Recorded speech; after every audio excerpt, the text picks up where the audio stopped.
Important update about YouTube playlists. Hey everyone. We've received many messages asking why our YouTube playlists aren't showing up. Do we create YouTube playlists? Yes, we absolutely do. So why can't you see them? Honestly, we're not sure. We've been in contact with YouTube support for several months now, but we still haven't received a clear answer or solution. After much discussion, our team has decided to take matters into our own hands. We believe the issue might be related to the number of playlists we've created on a single channel, possibly too many. Our solution? We're launching 2 additional YouTube channels, giving us a total of 3. This way, we can organize our audiobooks better and avoid the playlist visibility issue in the future. This change only affects our YouTube audience. If you're a patron supporter, you can still access all our audiobooks by visiting the collection menu on Patreon. Thanks so much for your time and continued support. Happy listening. Kaido's thin mist began to glow gold. Finally, it's time to wrap this up. With creaking sounds, the golden chains pulled the box of bliss from the ground. Chapter 109, Kaido manipulated Drumroll's chains to tightly bind the motionless Jashin. The joyful demon mask on the box of ultimate bliss automatically cracked and fell off, and the beast head beneath opened its giant mouth. Since 3 out of the 4 demons had already been sealed, the purple mist inside the box of ultimate bliss became even more intense, surging out of the beast's mouth and wrapping around Jashin. Jashin suddenly lifted its head, its pitch-black pupils staring intently at Kaido. A wicked smile appeared on its face again. Using the force of Drumroll's chains, it voluntarily threw itself into the box of ultimate bliss. Hey! The last sharp, childlike voice rang out. Kaido, you won't succeed. Kaido frowned, but didn't notice anything unusual. The box of ultimate bliss closed again, the eyes of the joyful demon mask lit up, and nothing else happened. After sinking the box of ultimate bliss back into the ground, Kaido dismantled the formation, reclaimed the sub-bloom of the red spider lily, and summoned Chiri and Mu again. Miss Chiri, Mu, I need to deeply communicate with Lord Mai. Please keep watch. Don't worry, Kaido. Chiri nodded. Yes, Lord Kaido. Mu bowed. Kaido handed the talisman that could wake him up to Chiri, then sat down and closed his eyes. His consciousness sank deeper, and Kaido found himself once again by the golden river in endless darkness. He bowed to the river. Lord Mai, Kaido requests an audience. The sound of splashing water was heard, and a human figure emerged from the golden river. The water further transformed, and the great Onmyoji, who exuded an air of serene nobility, appeared before him again. Kaido-kun. Mai smiled, fanning himself, and looked at Kaido. You've completed the task well. Kaido bowed slightly. Lord Mai, when sealing Jashin at the end, I sensed something was wrong but couldn't detect anything unusual. Please enlighten me. Mai paused the movement of his fan, carefully observing Kaido. After a few seconds, he smiled again and resumed fanning himself gently. It seems, Kaido-kun, you'll need to endure more hardships to gain the power of the King of Yama. Kaido frowned and spoke again. Please, Lord Mai, enlighten me. Mai closed his fan and tapped it against the palm of his other hand. Since Jashin voluntarily entered the box of ultimate bliss, I suspect it still has hidden tricks up its sleeve. You mean? Kaido looked into Mai's eyes. Mai nodded slightly. This is troublesome. Kaido said with some difficulty. If it succeeds in devouring the power of the other 3 demons and further controls the rules inside the box of ultimate bliss, it might be impossible to purify it in the end. Mai opened his fan again and said. Jashin inherited some of the King of Yama's soul power. Let me assist you. Thank you very much, Lord Mai. Kaido bowed again, and the box of ultimate bliss spun and appeared beside him from the void. Mai smiled and beckoned, causing the box of ultimate bliss to fly up and sink into the golden river. Kaido-kun, you may attend to other matters now. Mai's figure slowly turned into golden water. You can summon the box of ultimate bliss again in a year. Yes, thank you very much, Lord Mai. Phew. Kaido opened his eyes. Welcome back, Kaido. Chiri, who was standing guard nearby, turned to look at him. I'm back, Ms. Chiri. Kaido didn't stand up but instead took out a broken paper doll. I'll remake Izuna-senpai's possession paper doll first. He formed hand seals, and Izuna's spirit separated from the broken possession paper doll. Izuna-senpai, are you alright? Kaido examined his condition. Humphrey, I'm fine. Izuna looked a bit irritated. It was my carelessness. Has Jashin been sealed? Glad your spirit wasn't harmed. Yes, it's been sealed. Kaido nodded. I'll make a new possession paper doll for you now. Understood. Kaido extracted Uchiha's Mangekyo Sharingan from the broken paper doll and unrolled a new sheet of paper. Kaido walked out of the cult space alone and blew a wooden whistle. Gyor appeared promptly, and the two of them went to the capital of the land of hot water. After a big meal, Kaito stayed at the most luxurious hot spring inn in the capital. Since Gyor, being a bird, always avoided water, Kaito had to enter the private hot spring outside his room alone. Sitting in the warm hot spring, Kaito closed his eyes and began communicating with the blood puppet. Master. The voice, originally belonging to Obito, sounded in his mind.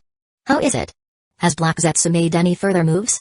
Black Zetsu plans to use White Zetsu's unique transformation ability to impersonate you and your companions to attack the 5 Great Nations ninjas who are sealed in Hidden Grass Village. I see. Trying to sow hatred between the 5 Great Nations and me. It seems he can no longer use his own power against me. Yes, he wants to hinder you from sealing Jashin.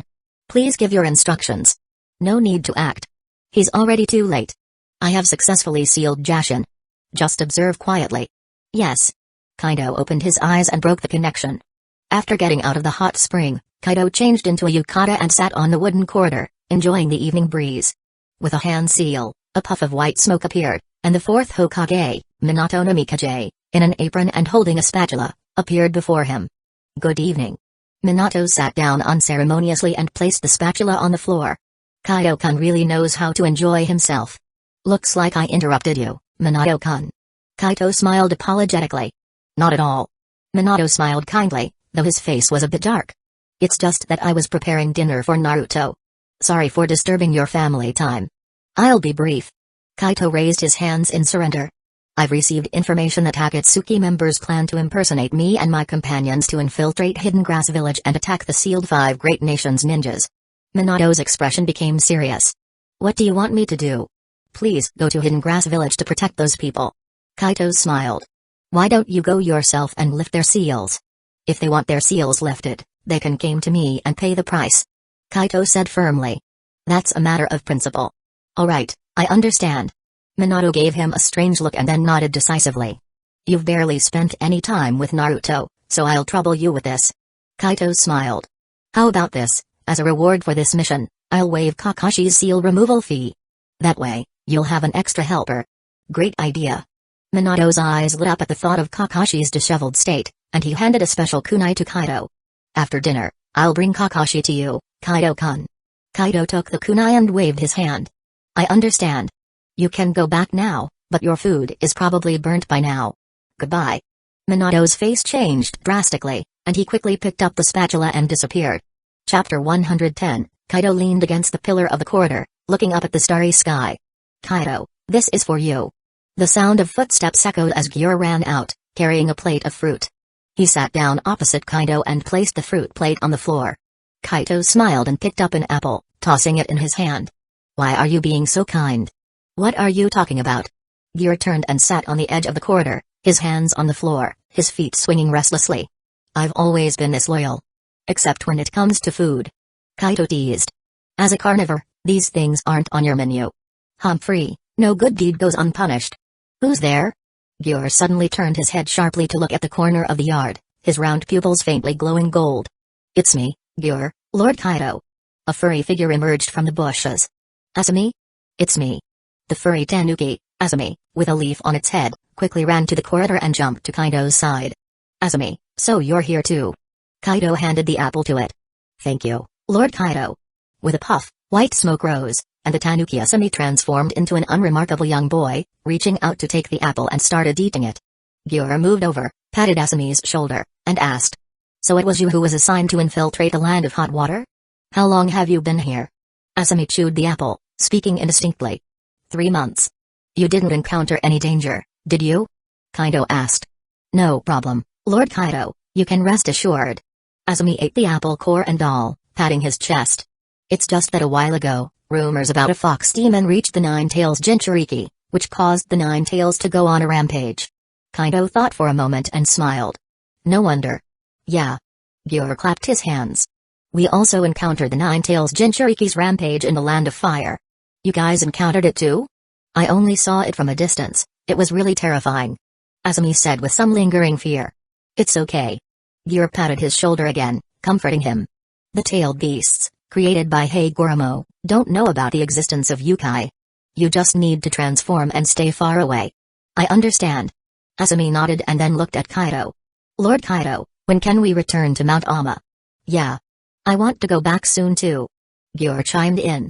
Asami, wait for further instructions from Lord Mo. Kaito said. As for Gyor, you don't have a task at hand, so it's up to you. Asami nodded sadly. I understand, Lord Kaito. Gyor pouted. Alright then, it's no fun going back alone. Seeing the two little yukai's expressions, Kaito suggested. How about this? Gyor, you don't have to accompany me everywhere. Stay with Asami in the land of hot water. Huh? Really? Asami's eyes lit up. Yes, it's up to Gyor. Kaito confirmed. Gyor looked at Asami's eager eyes and then at Kaito.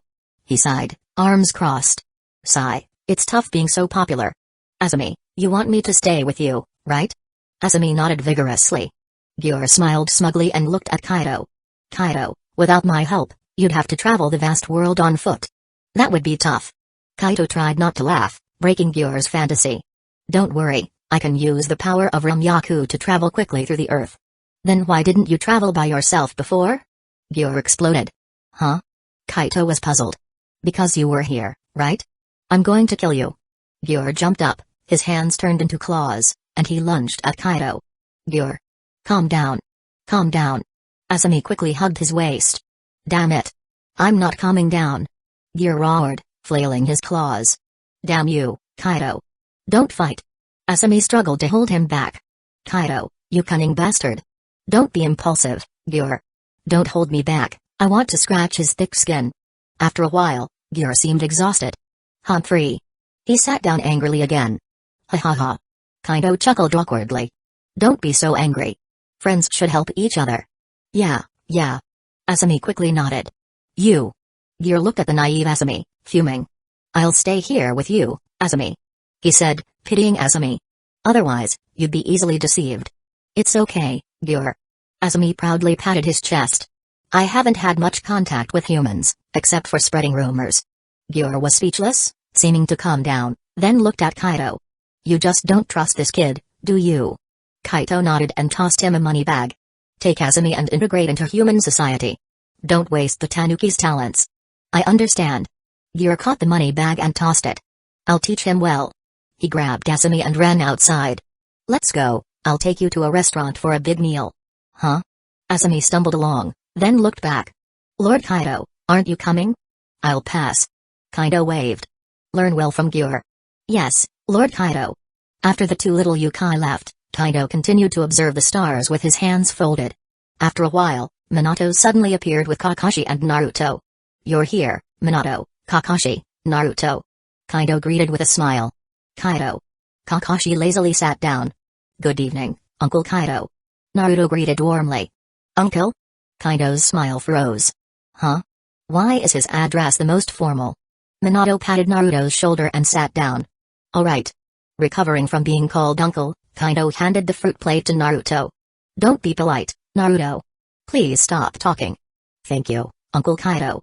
Naruto ate without hesitation. Kaito's expression stiffened again, so he changed the subject. Kakashi, you seem to be getting lazier. Kakashi replied nonchalantly. Isn't it thanks to you? A blessing in disguise. Minato's sunny smile also seemed a bit stiff. So please, Kaito, quickly remove the sky seal. The disciple giving off a loser vibe is too much for the Hokage to bear. Chapter 111, Hidden deep within the earth, Ramyaku, the pulse of the planet, the source of life, appear and grant us protection, by the power of this incantation. Standing in the courtyard, Kaito completed his communication with Ramyaku, and a golden mist enveloped him. He looked up at Kakashi, forming seals with his hands. Release. Glowing patterns appeared on Kakashi's body, and Ramyaku's lock emerged from the patterns, quickly extending to the ground before retracting back into the earth. It's done. The golden mist around Kaito slowly dissipated.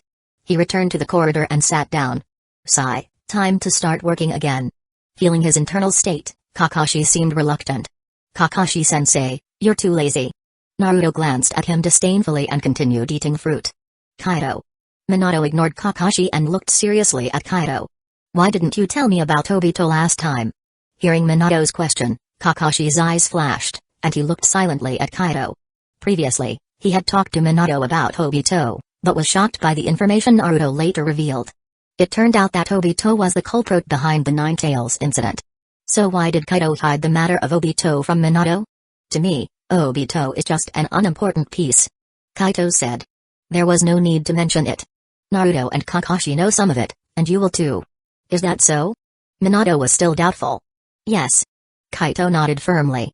Then, since you know about the Akatsuki's actions, you should also know more about Obito, right? Minato continued. Can you tell us? I don't know much more. Kaito shook his head. You already know what you need to know. Obito claims to be Madara Uchiha and is a pawn of the Akatsuki's mastermind. My information comes from Itachi Uchiha. Obito always remained mysterious in front of him. Kaito continued. When Itachi slaughtered the clan, Obito was involved. He was the one who reached an agreement with Denzo about the Uchiha's demise. Itachi? Kakashi spoke up, surprised. I didn't expect you to have connections with Itachi. Kaito frowned. I've left Itachi's fate to Sasuke. Until then, it's good if he can be useful. Kakashi disagreed. Why leave it to Sasuke? He's still a child. You're their elder. Then what should I do? Kill Itachi for revenge? If I killed Itachi, my sister and Sasuke might not say anything, but they might resent me internally. Kaito said softly. I didn't say to kill Itachi. He's following orders. Besides, your desire for revenge isn't that strong. Kakashi said sharply.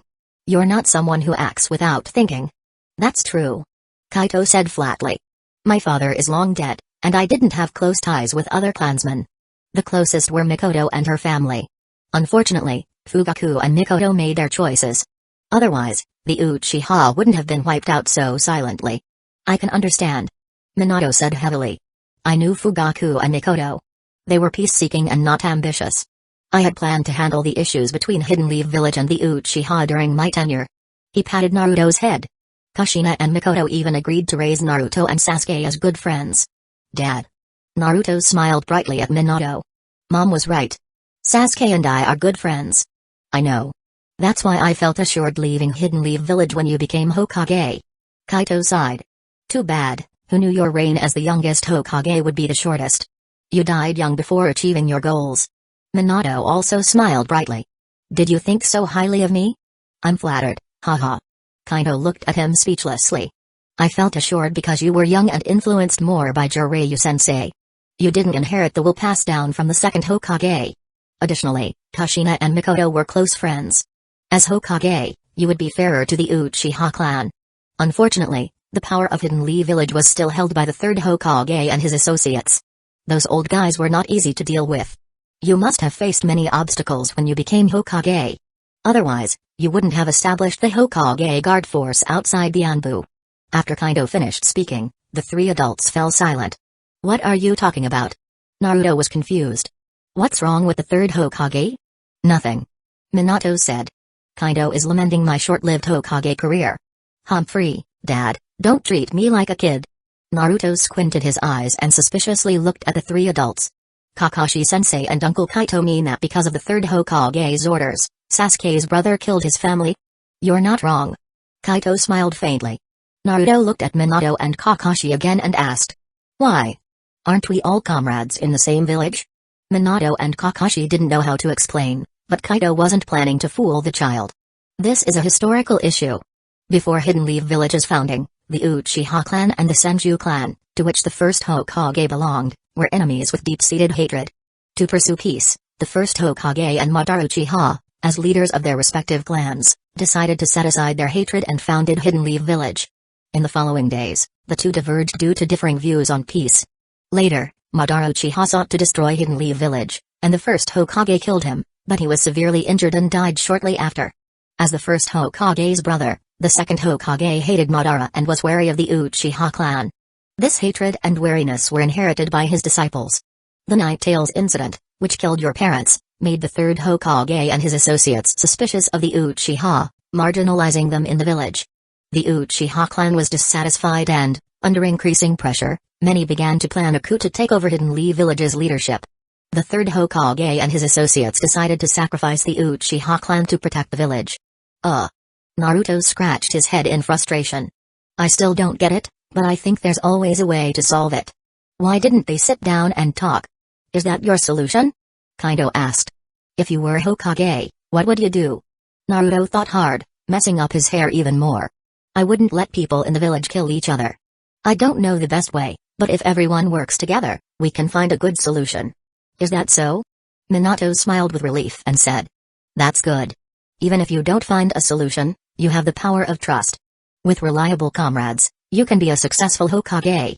Chapter 112, in the forest outside the capital of the Land of Hot Water, Kaido was about to bid farewell to Gyur and Azumi. Gyur curiously asked. Kaido, your demon exorcising plan is complete, right? Where are you headed next? Kaido smiled and said. Next, I'll be spending time channeling the power of Rilmyaku along the Earth's pulse. What's the point of doing that now? Gyur was puzzled. Why not wait until after we've completely defeated the Otsutsuki? If we have a big battle then, Rilmyaku could get damaged again. Kaido explained. Don't worry, this is just a preliminary pass through Rilmyaku, and I'll be setting up some other arrangements along the way. Alright, good luck. Gyur shrugged. Farewell then, and you two be careful. Wait for instructions from Mama before taking any further actions. Kaido began forming hand signs and chanting a spell. Goodbye. Gyur waved. Goodbye, Lord Kaido. Azumi bowed.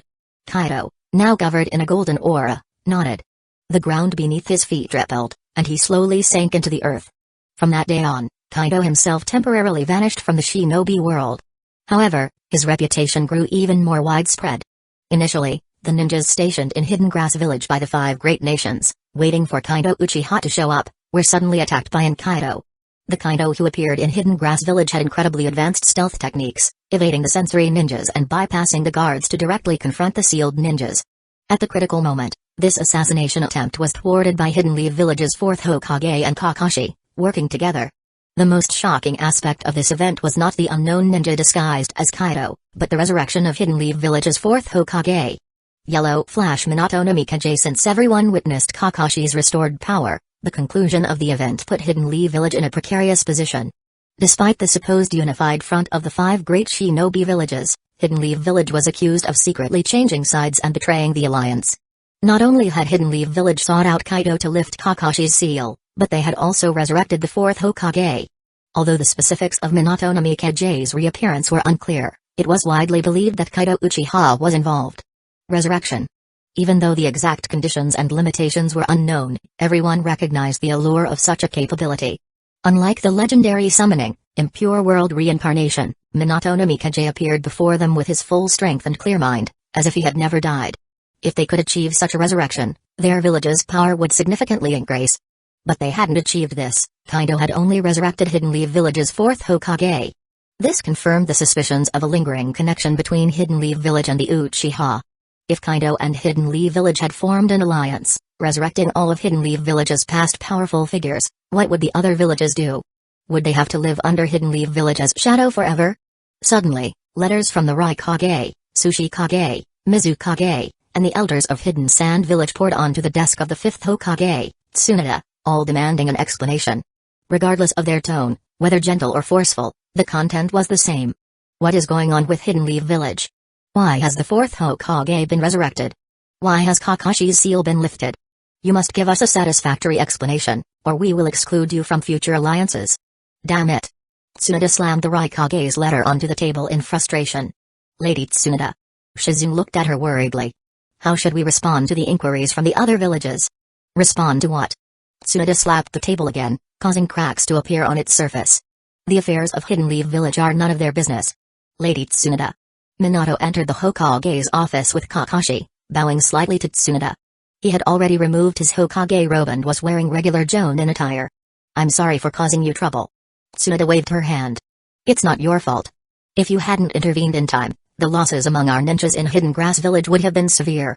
She glanced irritably at the letters on the table and suddenly stood up. You were also Hokage. Since you caused this mess, you're responsible for cleaning it up. Her expression relaxed as she stretched and walked out of the office. Shizune, let's go have a drink. Lady Tsunade? Minato looked puzzled. My current situation is too complex to be involved in village affairs. I don't care. Tsunade pushed open the office door and looked back. Today, you must draft responses to those idiots' letters. With that, she walked out briskly. Minato looked helplessly at the letters on the desk, then turned his pleading gaze to Kakashi. Now that you mention it, I haven't done a mission in a while. My hands are getting itchy. I'll go check the mission room. Kakashi quickly put on the demeanor of a diligent task-oriented ninja and swiftly slipped away. Minato's smile froze as he looked at Shizune. Shizune, as the Hokage's assistant, you're good at paperwork, right? Eh? Shizune was stunned for 2 seconds, then quickly bowed in apology. I'm very sorry, Lord Fourth. I'm worried that Lady Tsunade might gamble after drinking. I must keep an eye on her. With that, she straightened up and ran off without looking back. Am I being played by that brat Kaido? Minato muttered to himself. It seems your plan failed too, Black Zetsu. The blood puppet version of Obito coldly looked at Black Zetsu. Minato Namikage's actions must be orchestrated by Kaido. How else would he know about my plan? Black Zetsu also glared at Obito. You suspect me? Obito looked at Black Zetsu as if he were an idiot. Black Zetsu closed his eyes. I know it's not you. But you've failed twice against Kaido. We've also lost Ogi because of it. You were part of the planning too. Obito looked away. Don't shove the blame solely on me. We're doing all this to achieve Madara's and your ideals. Black Zetsu retorted. I'm just helping in Madara's stead. Obito sneered. Don't make it sound so noble. You're just Madara's tool to control me. You. Black Zetsu suddenly calmed down. Don't forget, your and Madara's ultimate goals align. I don't need your reminders. Obito's Mangekyo Sharingan started spinning, and his body gradually merged into a spatial vortex. Let's go. With Akatsuki losing Kakazu and Hidan, I must now appear as an official member. Chapter 113, in a secret underground base in the Land of Fields, Orochimaru gazed at the scroll in his hands with glowing eyes. So mysterious, Kaido-kun. He excitedly extended his long tongue, licking his lips. A resurrection technique completely different from the impure world reincarnation. It's simply marvelous. Kabuto. He turned to look at the bespectacled young man standing silently beside him. Instruct our people in Hidden Leaf Village to gather more information on Minato. Most importantly, find Kaido-kun's whereabouts as soon as possible. Yes, Lord Orochimaru. Kabuto pushed up his glasses and turned to leave. I can hardly wait. We'll meet soon, Kaido-kun. Orochimaru's raspy voice echoed behind him. I must uncover all your secrets. Kabuto glanced back, pushed up his glasses again with a hidden smile, and left the room. Orochimaru wasn't the only one seeking the resurrection technique from Kaido. News of the fourth Hokage's resurrection spread like wildfire. With the 5 great nations shinobi still under seal, all factions in the shinobi world were searching for Kaido's whereabouts for a while. However, Kaido seemed to have vanished without a trace, and despite their efforts, they found no clues. After a month with no results, the major shinobi villages had to withdraw most of their personnel, leaving only regular intelligence agents to continue gathering information on Kaido. Kaido didn't concern himself with how much influence he would have on the shinobi world. He continued to steadfastly follow his own plan. He first submerged his body into the Earth's veins, traveling along the Dragon Veins power within the Earth, recording the Dragon Veins path over time. 3 months later, in the southern forests of the Land of Fire, Kaido emerged silently from the ground, taking a black feather from his sleeve. Kaido. The black feather floated from his palm, transforming into a small crow. Kaido smiled and asked. What's the matter, Kazeda? The crow flapped its small wings, hesitant to speak. Kaido raised an eyebrow. If you have something to say, just say it. Hesitating is not like you. I apologize. The crow perched on a branch, bowing solemnly. As a man, I shouldn't be so indecisive. Kaido remained silent with a smile. Kazeta folded his wings neatly, standing properly on the branch, and began to speak. Recently, a crow clan that once served the Otsutsuki contacted me. They managed to contact you? Kaido was a bit surprised. In those days, our ancestors served under the Great Tengu of Mount Kurama. Though they eventually sided with the enemy, they kept a final means of contact, which I discovered when they reached out. Kaido asked. Why did they contact you now, and what do they want? Kazeta, visibly displeased, said. Because of your recent activities, they learned some things about you. They contacted me, wanting to rejoin the ranks of the Yukai. I see. Kaido continued. What does Lord Mo think about this? Lord Mo said you can interact with them and judge the outcome yourself. Kazeta replied. So, what's your opinion? Humphrey. Those who betrayed the Great Tang are without loyalty. Kazeta clearly disdained them. Kaido, however, was curious. After a moment of contemplation, he said. In that case, I'll go and meet them. They currently reside in the northern coniferous forests of the Land of Iron. When you arrive, they'll send a crow to meet you. Kazeta's enthusiasm remained low. I understand. Thank you. Kaido smiled. By the way, how is Sasuke's swordsmanship coming along? Humphrey, so-so. Kazeta flew onto Kaido's hand, flapping his wings. With such a cunning fighting style, he'll never become a true warrior. He's a ninja, after all. Kaito stroked Kazuta's feathers with his other hand. Humphrey. That's enough. I need to practice my swordsmanship. The crow turned back into a feather, resting in Kaito's palm. Kaito chuckled softly, put the feather away, and sank back into the ground. Arriving in the land of iron, Kaito took a good rest in the city, opting to travel to the coniferous forest on foot rather than through the earth's veins. Keeping a steady pace, he reached the forest's edge by midday. Caw. Caw. A hoarse cawing echoed, accompanied by the sound of flapping wings as a jet-black crow flew out of the woods. Kaito raised his hand, and the crow perched on his arm. Caw, are you Lord Kaito? Kaito smiled and nodded. Yes, I am Kaito Uchiha. Great. Lord Kaito, please follow me. Caw. The crow took off, flying deeper into the forest. Kaito accelerated his pace, quietly following. Passing through the dense coniferous forest, the light grew dimmer. After crossing several ridges, Kaito finally reached the highest peak of the mountains. Caw. Caw. The guide crow called out excitedly. Caw. Caw. Caw. All the crows perched on the branches began cawing noisily. Kaito, still smiling, subtly sealed his hearing with his spiritual power. At this moment, a noticeably larger crow flew down from the highest treetop, perching on a branch before Kaito.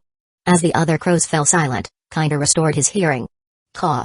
Welcome, Lord Kaito, to our crow clan's territory. My name is Jin. Hello. Kaito nodded. I heard from Kazuta that you wish to rejoin the ranks of the Uchiha. Caw. Yes. Jin flapped his wings excitedly. We've been hoping for this day. Kaito asked curiously. What's the story behind this? Caw. Lord Kaito, please follow me. Jin flew up, heading towards the tallest tree on the mountain. Kaito sensed a spatial fluctuation. Sure enough, Jin disappeared into the tree trunk, then poked his head out, calling. Caw, please come in, Lord Kaito. Intrigued, Kaito stepped forward, entering the hidden spatial passage within the tree trunk. The flapping of wings echoed as a dense flock of crows followed him into the passage. Chapter 114. After entering the spatial passage, Kaito felt a sudden darkness, and the light completely dimmed.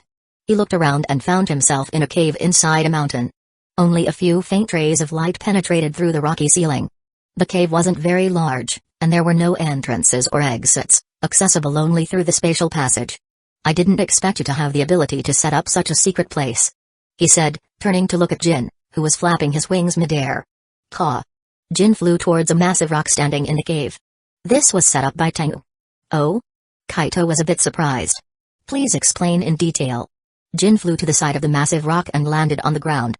The crows that had followed Kaito into the cave also settled on the ground around the cave. Caw. This is where Tengu fell. Jin said, flapping his wings. We follow orders to guard Tengu's remains. I see. Kaito carefully examined the large square rock. The rock was surrounded by various shiny objects collected by the crows, and on top of it lay a somewhat worn-out fan. Kaito walked over and bowed. So, you submitted to Kaguya and became chakra beings on the orders of Tengu? He asked. Yes, we couldn't lead the enemy to Mount Hama. Submission was the only way to ensure our tribe's survival. Jin replied in a sorrowful tone. After Kaguya was sealed, our tribe has been hiding here, without forming any summoning contracts with ninjas. Kaito nodded and asked. What about afterward? Why did you only establish contact with Futa recently? Caw. It was by chance that we contacted Lord Futa. Jin said, somewhat embarrassed. After the initial members of our tribe passed away, we lost information about the location of Mount Hama. Are you serious? Kaito looked at him in disbelief. Jin picked up a jade-shaped stone from the pile of scattered items beside the rock and flew to Kaito. Following Jin's gesture, Kaito stretched out his hand to catch it. Caw. Our crow tribe has limited talent and couldn't master senjutsu over the years, Jin continued to explain. It was only recently that I barely absorbed natural energy and activated this jade. I understand. Kaito said, looking at the jade in his hand. But now that you've become chakra beings, it's almost impossible to revert to your original forms as Uchiha. Lord Kaito. An older voice called out. Kaito looked over and saw an old crow with dull feathers. Lord Kaito, we've heard of your great name from Lord Futa. Please, help us. Jin is the most talented among our crow tribe. If he can return to being a Uchiha, it would be enough. Kaito pondered for a moment before saying. I can't make any promises. Even if Jin is to restore his Uchiha form, it must wait until Kaguya is dead. After all, Kaguya has merged with the divine tree, and it can be said that all chakra on this planet is her will. Caw. We are willing to contribute to defeating Otsutsuki Kaguya. The old crow assured eagerly. Jin and the other crows also cried out in agreement. Very well. Kaito said, handing the jade back to Jin. I will set up an array here to increase the concentration of natural energy, helping you to practice senjutsu better. Thank you very much, Lord Kaito. Jin picked up the jade and lowered his head to the ground. Thank you very much. All the crows bowed their heads. You're welcome. Kaito turned his gaze back to the square rock, placing his hand on it to sense its internal situation. There wasn't actually a physical body inside. When Yukai die, they completely dissipate. However, as the top Yukai, Tengu had left some remnants behind. Inside the rock, a faint trace of Yukai power remained. Lord Kaito? The old crow asked, puzzled. I didn't expect Tengu to have left a trace of Yukai power here. Kaito said. This will make the resurrection plan go more smoothly. Resurrection plan? It's better for Lord Mo to explain the specifics to you. Kaito took a piece of green tree branch from his sleeve. Fortunately, Lord Mo didn't send just one clone. He threw the branch to the ground and formed hand seals. Wood clone. The small green branch quickly grew, its canopy reaching the cave ceiling. A kind face emerged from the tree trunk. Is that the legendary Great UK, Ka? It doesn't seem much different from an ordinary tree. Idiot, that's just a clone, Ka. The crows rasped in loud whispers. Lord Mo. Kaito approached the tree and softly explained the current situation in detail. I see. Mo said, his weathered eyes looking at the rock enveloping Tengu's remains. What do you plan to do? The arrangements made by Tengu before his death should not be disturbed. We can only transfer the soul-nourishing array from Mount Hama to here. Thank you, Kaito. Mo agreed. Then I will start setting up the array. After Kaito stepped back, Jin and the old crow quickly flew to Mo's side. Ignoring the crow's interaction with Mo, Kaito began setting up the array to gather natural energy. Since this wasn't a temporary array, Kaito couldn't use talisman paper as the nodes and had to use other materials he had collected over time. After rummaging through his little treasure trove for a while, Kaito finally grabbed a handful of black feathers. These were the feathers of the crow Tengu, Fuda. Unlike the feather with power used by Fuda to contact Kaito, these feathers had naturally fallen off and were collected by Kaito. He took out a brush and quickly wrote tiny runes on the feathers. After writing runes on all the feathers, Kaito grabbed them and threw them into the air, forming hand seals quickly. The tiny runes on the feathers glowed with a blue light, spreading throughout the feathers, turning them semi-transparent blue. A burst of spiritual light erupted from Kaito, causing the feathers to arrange themselves automatically. Blue lines formed and rapidly created a complex and splendid pattern. Then, the entire array descended and slowly merged into the ground, causing the cave air to vibrate, forming a vortex in midair. When all the commotion subsided, the air in the cave changed noticeably. Ka!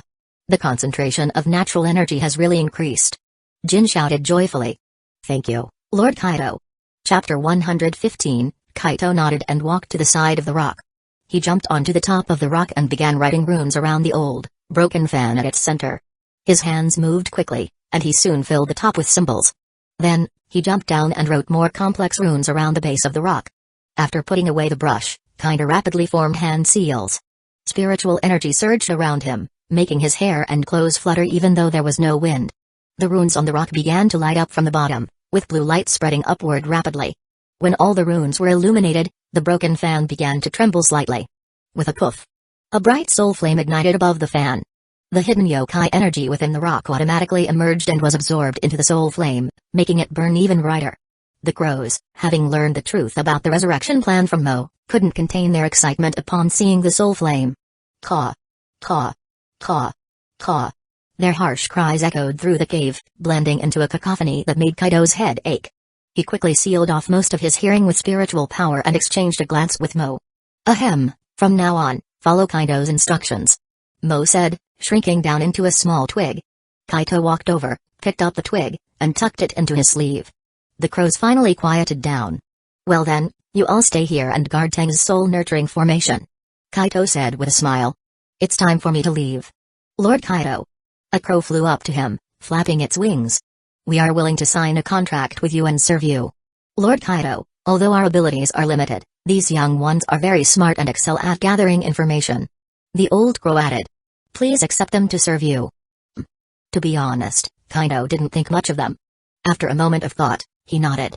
Do you have a summoning scroll? I can't sign a contract with chakra creatures, but my companions can. He summoned Izuna and Chiri. Do you two need summoning beasts? I remember the clan's records mention illusion techniques that work with crows. Izuna glanced at him, irritated. Those techniques were developed by our descendants. I never practiced them. Chiri also said. I never practiced them either.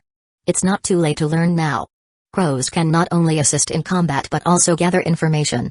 Kaido urged. Moreover, these crows have yokai blood, much stronger than the wild crows our clan trains. Unfortunately, I can't use ninjutsu. Alright. Izuna agreed reluctantly. Chiri nodded as well. The crows had no objections either. These two were summoned by Lord Kaido, and working with them meant serving Lord Kaido. After signing their names on the crow's empty summoning scroll, Izuna and Chiri returned to the possessed paper figures. Kaido retrieved the paper figures and set up a protective formation around the soul-nurturing formation. Leaving the secret place, Kaido bid farewell to the crows and re-entered the earth vein. Mount Hama. Upon receiving news from his clone, Mo immediately informed all the yokai leaders about Tengu. In the castle keep, Spider Lady Kichi, who was guarding the formation, finally felt relieved after receiving the news. Just now, Tengu's soul flame had suddenly gone out, which had scared her. Yuri, your Kaido didn't notify us in advance, she said, glancing at Yuri, who had come to visit her, and patting her chest. I was scared to death just now. Yuri looked at her calmly and said softly. Kaido already notified Lord Mo, so stop complaining. Humphrey. Kichi pointed her finger at Yuri's forehead. You always defend Kaido. I'm Kaido's girlfriend, of course, I defend him. Yuri said righteously. Really? Kichi teased. Why didn't you go with them? Then you could be together every day. Yuri said a bit sadly. Kaido is handling important matters, and I can't be of much help. Yeah, even that idiot Gyur is better than you. Kichi laughed. At least Gyur can be a means of transportation. Yuri immediately lowered her head, her whole demeanor dimming. PFFT. Kichi covered her mouth. You're too sensitive. Humphrey, I'm leaving. Yuri glared at her, stood up, and turned into a swarm of butterflies that flew out of the hall. Leaving the castle keep, Yuri walked alone on the empty street. Unable to fight directly, how could she be more helpful to Kaido? Whether in the current preparation phase or the future battle with Kaguya, she seemed unable to play a significant role. Since she wasn't good at fighting, she should make use of her strengths. She made up her mind. Tonight, she would explore the dream world, hoping to find some useful information. If she could help Kaido, he would surely like her more. Yuri covered her cheeks with her hands, a slight smile appearing on her lips. In the dojo, Sasuke was sweating profusely as he continuously swung his sword. You've completed 3,000 basic swings. Take a break. On a hidden mist village suddenly said from the side. Yes. Sasuke sheathed his sword, wiping his sweat with a towel around his neck. After a while, on a hidden mist village spoke again. You have your own fighting style. Besides the basics, you must improve through actual combat. He drew the long sword at his waist. We'll start sparring now. Use any means you have. Understood. Sasuke's eyes lit up as he drew his sword again. I'm coming, Onikiri-sensei. He activated his Sharingan, his figure flickering as his blade traced a snowy arc through the air. Clang. Onikiri's long sword parried Sasuke's attack firmly. Sasuke used the force to retreat, releasing the sword handle and quickly forming seals. Fire style, great fireball. He then reached down with his right hand, grabbing the sword handle again. Hidden Leaf Village training ground. Minato held his forehead with his hand. Naruto squinted in confusion at his dad. Minato felt like he had miscalculated. Naruto's fighting style was completely different from his own. Both he and Kakashi specialized in defeating power with skill, whereas Naruto was a textbook example of defeating skill with power. After several months of teaching, Naruto had only learned the Shadow Clone and Rasengan techniques. Their fighting approaches were completely mismatched. In that case, Jiraiya-sensei was indeed more suitable to teach Naruto. Of course, that wasn't the main point. Dad. What are you talking about? Naruto yelled. I didn't understand a word you just said. Dear Kushina, it seems our son won't inherit our legacy. He can't understand either Flying Thunder God or sealing techniques, haha. Chapter 116, Mount Hama, Uchiha Residence. I'm back. Sasuke, carrying takeout food, walked barefoot down the hallway, opened the door, and entered the living room. The house was silent. Sasuke silently placed the food on the dining table and set aside the sword hanging from his waist. He went to the kitchen to boil a pot of water, then returned to the dining table to unpack the food and pick up his chopsticks. I'm starting, he said softly, then began eating at a steady pace. After finishing his dinner and tidying up the table, the kettle in the kitchen emitted a sharp whistle as steam escaped. He cleaned the teapot, added fresh tea leaves, and poured in the boiling water. Sasuke placed the teapot on the coffee table in the living room, took his sword to his room, set it down, and found clean clothes to take a bath. After his bath, he returned to the living room, kneeled, and poured the now warm tea into a cup, slowly drinking it. After finishing the tea and letting his hair dry, Sasuke stood up and walked out of the living room, down the hallway to the study. He extended his finger, and a small flame ignited at the tip, lighting the candles on several candlesticks in the study. The study brightened up. Sasuke went to the bookshelf, purposefully took out a scroll, then walked to the low table, kneeled on the mat, and spread out the scroll. The scroll's title read Fire Style, Dragon Flame Song Technique. After an unknown amount of time, light footsteps sounded from the hallway outside. Then, there was a knock on the study door. Sasuke. It was Yurai's voice.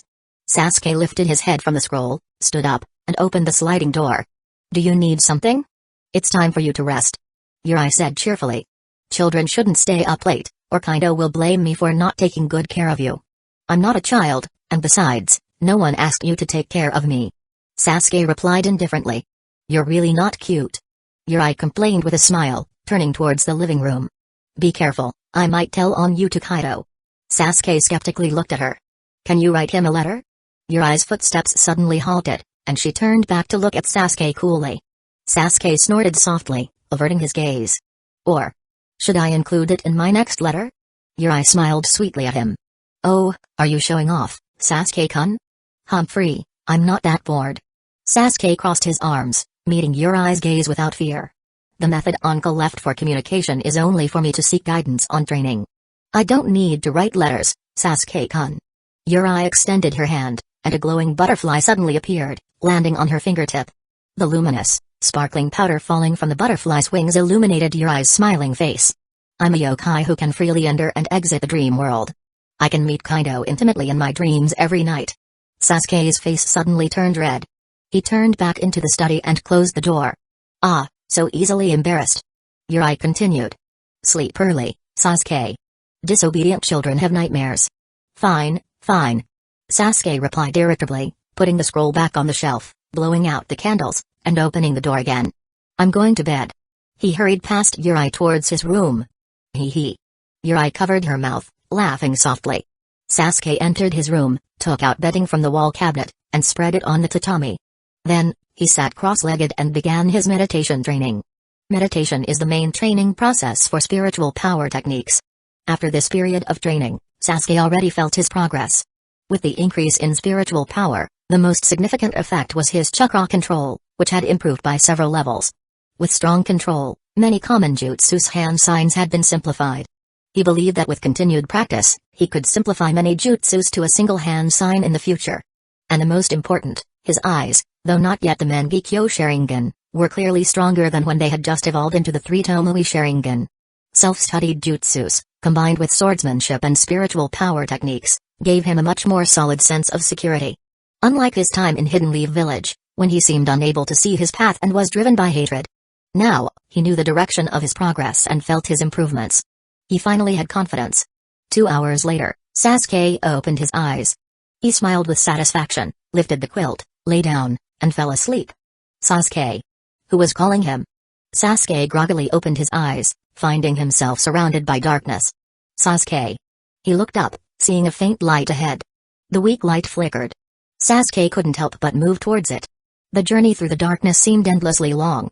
Sasuke moved tirelessly, forgetting his surroundings. Yurai, why did you bring Sasuke here? A familiar male voice spoke. Disobedient children need to be taught a lesson, Kaido. And who was that? Alright, wake him up. Okay. Jingle.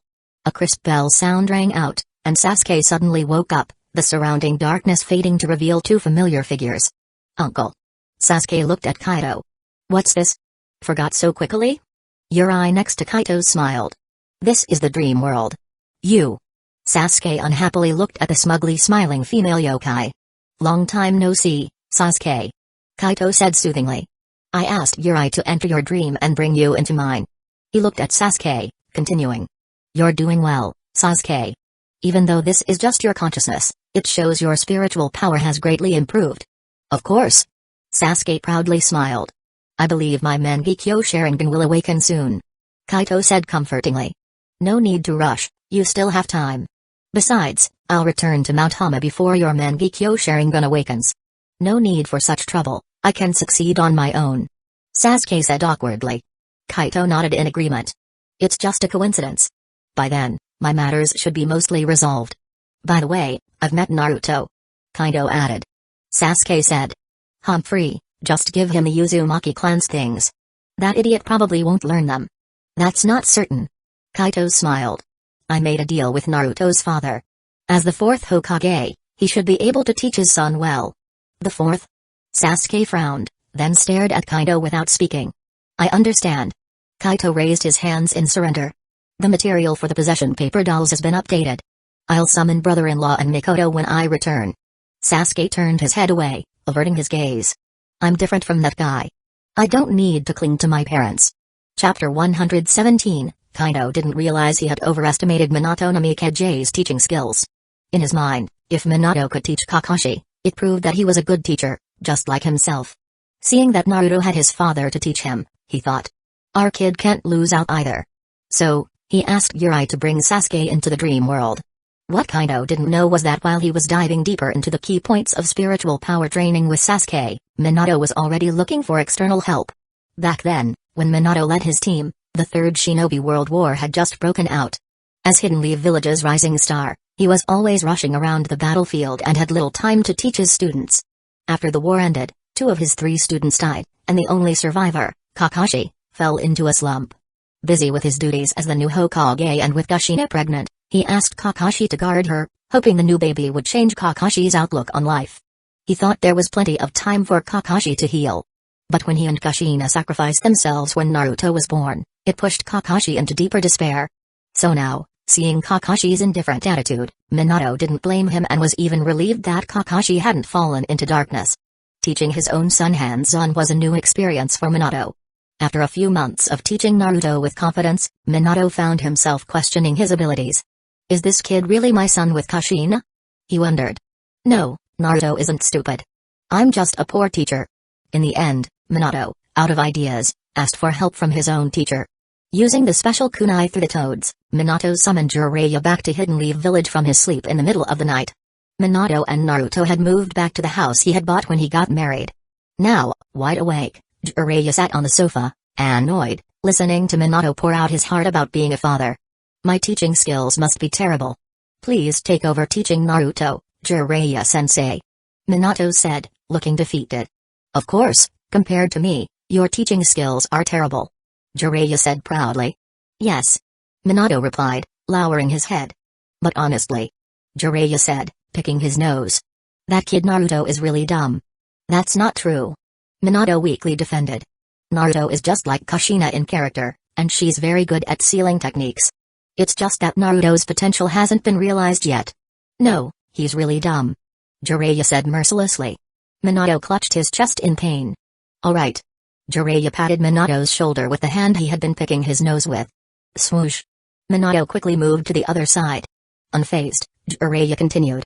Alright, actually, Naruto isn't dumb. He's just good at different things than you. You can't teach him using your own experience. As for sealing techniques, Jiraiya continued, getting more comfortable. Don't even think about it. That kid doesn't even understand the basic concept of chakra. Isn't that still dumb? Minato covered his face. Jiraiya smirked. The kid may not be good with book knowledge, but he's got some smarts in battle. So what should I do? Minato asked, worried. As a Jinchuriki, Naruto should learn sealing techniques for safety. Don't make him remember things with his brain.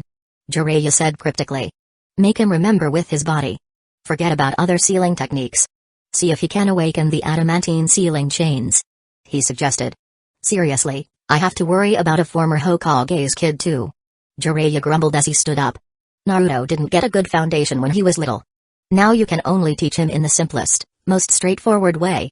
I'm going to bed. He said, heading to the guest room. Thank you so much, Jiraiya-sensei. Minato, feeling like he had received some golden advice, was reinvigorated. He quickly ran to his room, grabbed paper and pen, and started writing a new teaching plan. In the dream world. Let's stop here for today. Kaito told Sasuke. Even in the dream world, using your spiritual power can tire you out. Don't let it affect your training tomorrow. I understand. Sasuke replied. Yuri. Kaito said to the girl sitting next to him.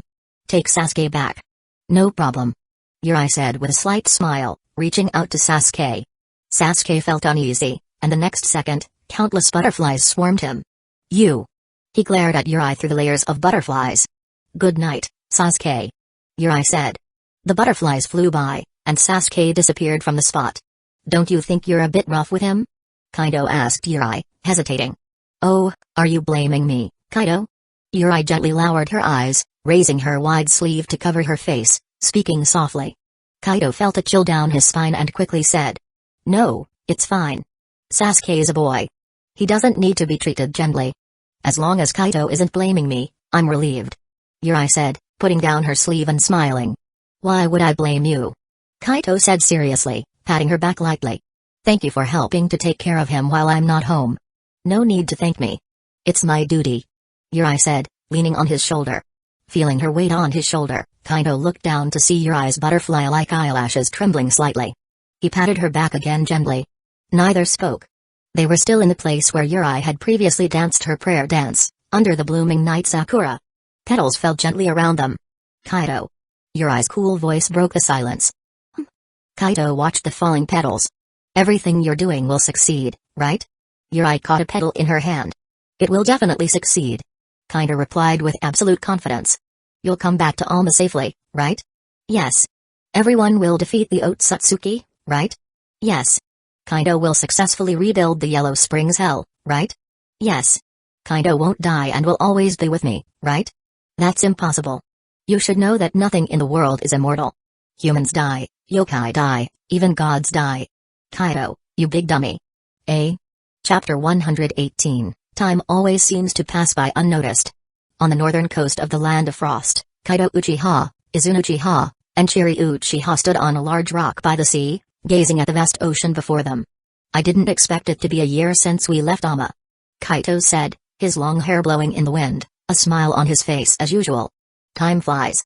Izuna remarked while teasing a pure black crow in his hand. He glanced at Kaito and said.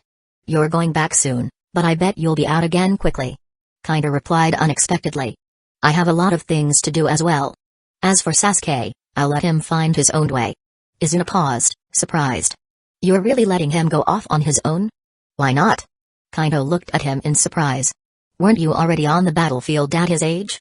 Sasuke is 14 now. Izuna waved his hand, and the crow flew away. He crossed his arms and said seriously. It's different. Kaito asked. How so? Izuna's face darkened. Don't you realize how many enemies you've made with all your running around? Next, you're planning to extort a large sum from the 5 great shinobi villages. If they can't get to you, they'll target Sasuke. He snorted and continued. Besides, Sasuke is the only remaining member of the Uchiha clan. Nothing can happen to him.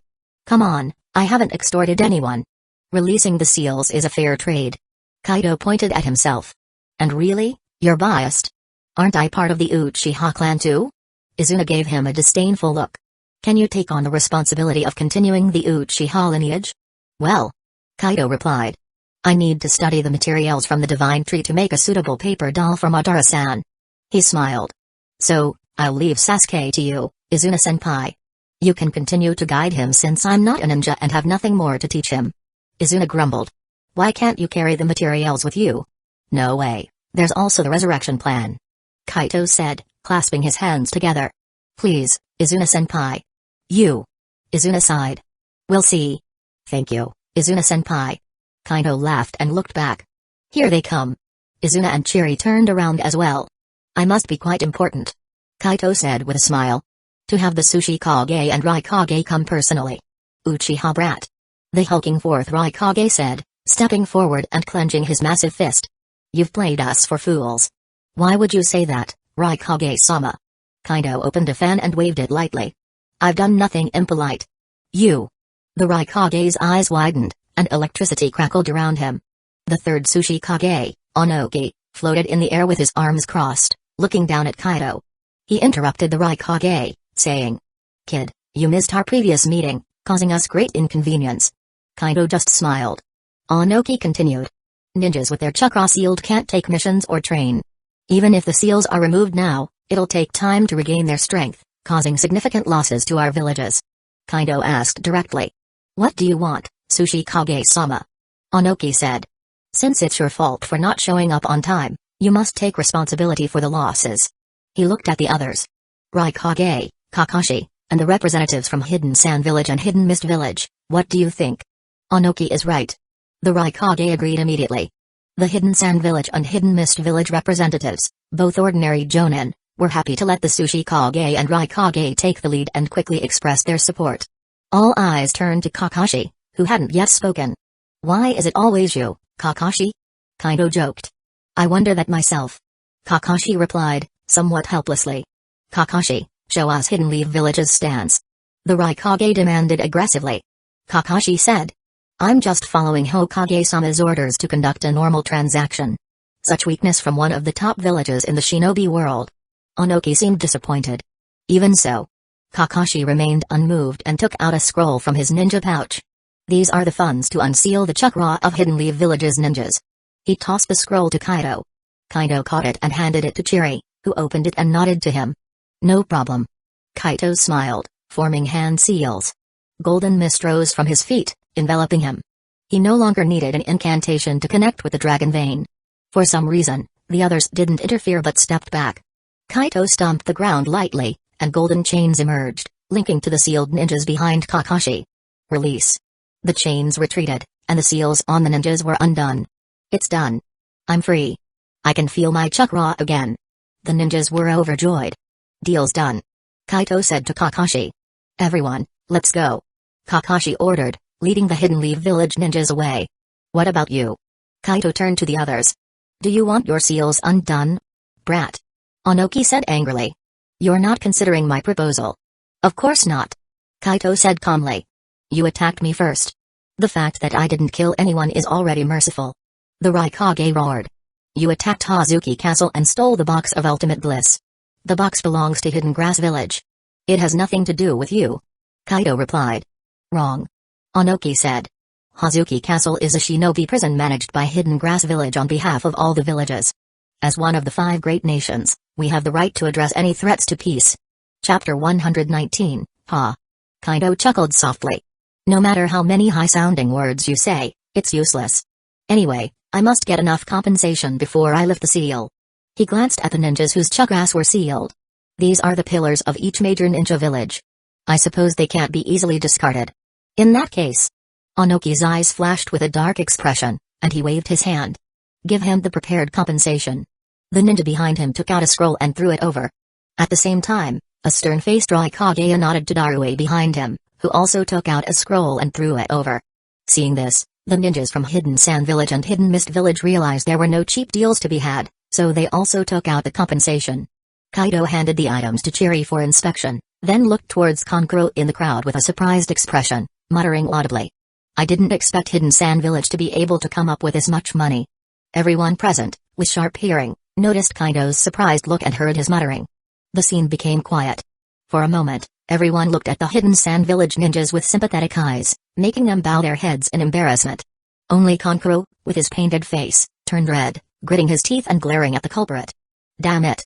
Why look down on Hidden Sand Village? Do you know how hard we've worked? When did this world become filled with malice towards Hidden Sand Village? Listening to others' whispers, he trembled with anger, sweating profusely despite the hot weather, his hands and feet cold. Can this ninja world ever be right? How can Hidden Sand Village live to satisfy you? Tears streamed down his face. This ninja world is full of oppression towards the poor. When can Hidden Sand Village truly stand up? Kaido didn't notice Kankuro's colorful internal activities. After receiving the correct compensation, he immediately lifted the seals on everyone. He smiled cheerfully and said loudly. Well, the pleasant transaction has been completed. Goodbye. Wait. With a shout, the ninjas from Hidden Clouds Village and Hidden Stones Village quickly surrounded Kaido and his companions. The other 3 ninja villages were momentarily confused but then retreated to observe from a distance. Kaido looked at everyone calmly, but with a bit of surprise in his voice, he asked. The transaction is complete. What else do the Sushi Kage and Raikage want to discuss? We just want you to explain properly why the 4th Hokage is resurrected. Onoki said in a deep voice. This matter is significant and might affect the future peace of the ninja world. The 4th Hokage? Kaido asked, puzzled. Shouldn't you ask the people from Hidden Leaf Village? Stop pretending, kid. A's body crackled with lightning. This matter must be related to you. Indeed. I'm also curious how you did it. A hoarse voice from the side suddenly attracted everyone's attention. Orochimaru emerged from the ground, smiling sinisterly. I'm also very curious. Can you enlighten me, Kaido? Orochimaru? Onoki frowned. Orochimaru. Said unpleasantly. This has nothing to do with you. Heh. Orochimaru ignored the others, excitedly looking at Kaido, licking his lips. Would you like to make a deal with me? This punk. With a flash of lightning, Orochimaru was cut in half by A's hand chop, turning into a puddle of mud. Heh. Another Orochimaru emerged from the ground on the other side. Need help, Kaido? Kaido looked closely at Orochimaru and found it was still an Earth clone. He then asked. Orochimaru, what do you want? At this moment, A didn't attack again but gave a signal to the sensory ninja from Hidden Cloud's village. Onoki similarly signaled their sensory ninjas to find Orochimaru's real body. A technique different from the impure world reincarnation. Orochimaru's eyes gleamed. I observed Minato from a distance. He's exactly the same as when he was alive. Your resurrection technique is perfect, Kaido. It seems you have a strong thirst for knowledge, which I don't dislike. Kaito smiled. Unfortunately, you can't use my technique. Why? Orochimaru was stunned and quickly asked. The others didn't interrupt the conversation, all pricking up their ears. Kaido spread his hands, spiritual light surging around him, and said. Can you sense it? This power is different from chakra. It is incompatible with chakra. Orochimaru looked at the power around Kaido in surprise and couldn't help but ask. What is this? The spiritual power around Kaido calmed down, and a blue flame ignited in his hand. This is spiritual power. Orochimaru urgently asked. Where does it come from? Kaido replied. Innate. Impossible. You're lying. That's nonsense. Hearing Kaido's answer, everyone began to discuss it. Orochimaru stared at Kaido, seemingly trying to determine if he was lying. Kaido continued. Before chakra and ninjas existed, there were always a few lucky people among humans who awakened spiritual power, gaining strength different from ordinary people. But now, because chakra is everywhere, the awakening of spiritual power has become extinct. Then how did you awaken it? Suddenly asked. Kaito smiled. Although born into a great ninja clan, I have a natural resistance to chakra. I see. Orochimaru's eyes gleamed brilliantly. No wonder you always call yourself an onmyoji. Some of the ancient stories are true. You must have obtained the legacy left by ancient onmyoji, right? You could say that. Kaito replied. What? A frown tightly. Onoki suddenly asked. Orochimaru, how do you know it's true? Heh. Orochimaru licked his lips again. Can't you sense it? Kaido's power is different from chakra. So what? Onoki retorted. Didn't the first Hokage have the legendary sage art? Hey, ignorant people. Orochimaru glanced at him and then looked away uninterested. He fixed his cold snake eyes on Kaido. Kaido, thank you for your answer. We will meet again.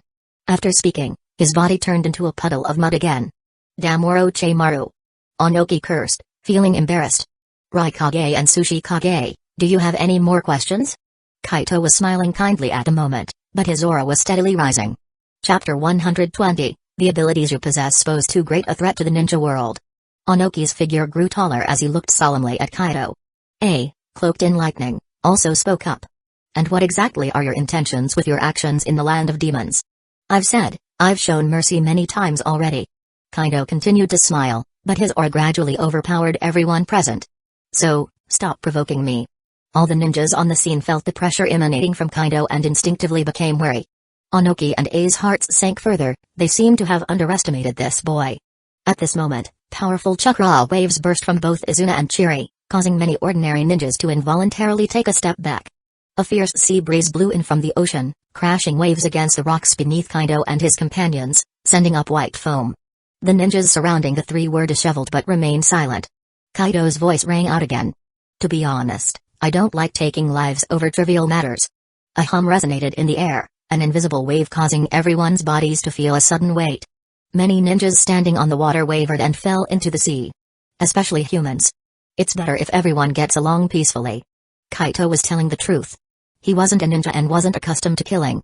Moreover, influenced by the dragon vein, he naturally held a certain goodwill towards life on this planet. But this influence wasn't deep. For instance, he would unemotionally eliminate people like Denzo, Obito, and those brainwashed by the evil god. Onoki's floating height decreased, and his tone shifted slightly. This isn't a provocation. We just want to confirm if you pose a threat to the safety of the ninja world. Kaido chuckled lightly and continued. Words are not enough. How can I prove it? A's tone remained aggressive. Hand over the resurrection technique. Kaido shook his head. I've said, you can't learn it. However, I have a good way to prove I'm not a threat to the ninja world. The gravity in the air intensified further, causing many ninjas to struggle to stay upright. A's lightning crackled, and Onoki's feet touched the ground. Kaito spread his arms wide and shouted. As long as you realize that I'm stronger than you and am kindly speaking with you here, you should feel my goodwill.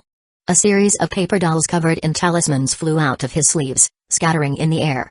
Be careful. Stay alert. Onoki and A immediately focused on their ninjas, ready to assist at any moment. Kaito formed a hand seal, and the 5 pointed stars in his eyes spun rapidly, creating a rotating magic circle in front of him. A dark passage opened from the circle. He bit his finger, knelt on one knee, and pressed his blood-stained palm onto the circle. By the call of the bloodline, awaken, slumbering Uchiha spirits. A sudden gale arose, and countless soul flames streamed out from the dark passage, swirling wildly in the air before merging with the talisman-covered paper dolls. Blue flashes flickered, and figures with fan emblems on their backs suddenly appeared, surrounding the cloud and stone ninjas. The Uchiha spirits opened their scarlet eyes. Ha ha ha. I didn't expect to see the light of day again. Summoned by a descendant of the Uchiha clan? Come, long-awaited battle. Izuna. Someone waved. You're here too. Lord Izuna. Is it really you? Cheery, long time no see. Esteemed seniors. Kaido shouted. I am Kaito Uchiha. His eyes flashed red as he transmitted information through Ganjutsu. The Uchiha spirits blinked and nodded in unison. I see. Understood. Don't worry, kid. So that's Kaido Uchiha. Didn't expect you to turn out well, Kaido. At this moment, the Uchiha clan seemed harmonious, while others felt like they were facing a great enemy, many ninjas breaking into a cold sweat. Not just the cloud and stone ninjas in the battle, but also the ninjas from the other 3 villages watching were shocked. Hey! This is too much. Kankuro couldn't accept it and growled. Impressive, the Uchiha clan. Mist-Sao had activated his Byakugan. Kakashi-senpai, this. Yamato was also unsettled. In the crowd, someone spoke with a forced tone. What's there to fear? Uchiha is just one clan, how can they compete with our ninja villages? Even if they are dead, they won't obey him easily. Fool. Kankuro shouted. You're thinking of one generation. Think of how many Uchiha have died from ancient times to now. But he has to be able to summon that many at once. Someone else argued stubbornly. Silence. Baki ordered coldly. Let's watch and see. Raikage and Tsuchikage, are you sure you want to be enemies with the Uchiha? A stern-looking middle-aged man stepped forward from among the Uchiha spirits. You are. I stared at the man. Fugaku Uchiha. That's me. Fugaku looked up at Kaito on the rocks. Kaito, thank you for taking care of Sasuke. Kaito nodded. It's my duty. He turned his gaze to Onoki and A. So, how about it? Have I shown enough sincerity? Will we keep peace or end in war? It's up to you. A clenched his fist, veins popping on his forehead. He looked at the cloud ninjas behind him, then at the Uchiha spirits, and reluctantly dispersed the lightning around him. You win, Uchiha brat. Onoki spoke in a normal tone. Though you haven't done anything to harm the ninja world yet, we'll be watching you. Kaito smiled indifferently at Onoki's attempt to save face and lifted the gravity suppression. Let's go. A put on his Raikage hat, pulled it low, and turned to head toward the land of lightning. The cloud ninjas bowed their heads in silence, following his steps to retreat. Let's go. Onoki floated up and flew towards the land of earth, with the stone ninjas retreating as well. Afterward, the sand and mist ninjas also turned and disappeared from the Uchiha's sight. Kaito turned his gaze to the still motionless Hidden Leaf village group and asked. Anything else, Kakashi? Chapter 121, Thank you. Kakashi said, then turned and left. Kaito thought for a moment and realized Kakashi was thanking him for not dragging Minato into the situation. However, he just thought it was cool to summon a bunch of Uchiha, so he decided not to tell him that. After everyone left, only the Uchiha remained at the scene. Without outsiders, someone immediately lost their temper. Fugaku. Former police force member Hiki Uchiha angrily grabbed Fugaku by the collar. Your son is a criminal. He destroyed the entire Uchiha clan. Several other Uchiha who died on the night of the massacre surrounded Fugaku, their Sharingan eyes glaring at him. We trusted you as our clan leader, so we trusted your son. When that bastard Itachi slaughtered our clan, Why didn't you stand up? You must give us an explanation. The other Uchiha who died earlier remained silent, watching the confrontation unfold. Kaido also stayed silent. This was a price Fugaku had to pay as a clan leader and father. Fugaku listened to their accusations with a blank expression and suddenly knelt straight down. He placed his hands together and touched his forehead to the ground. I am deeply sorry.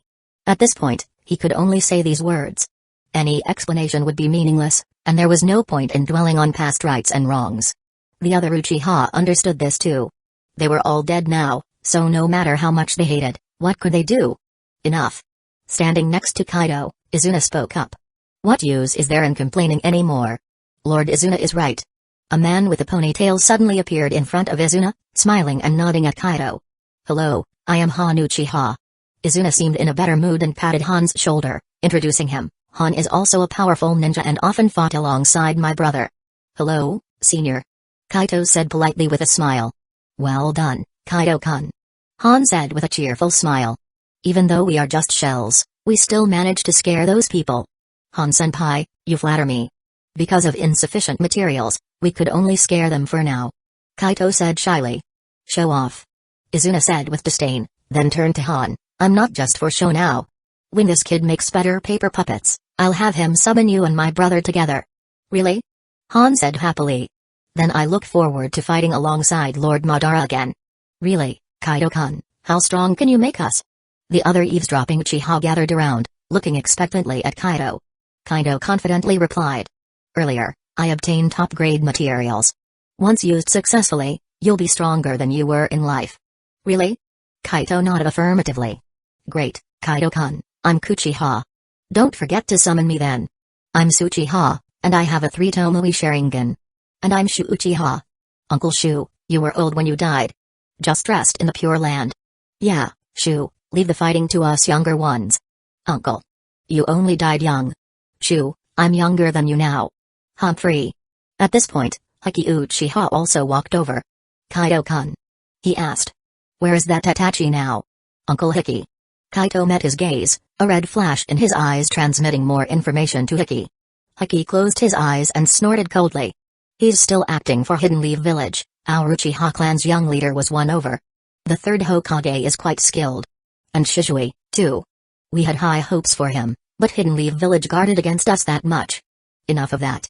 Izuna glanced at him. Winners write history. We Uchiha lost before, but the future is uncertain.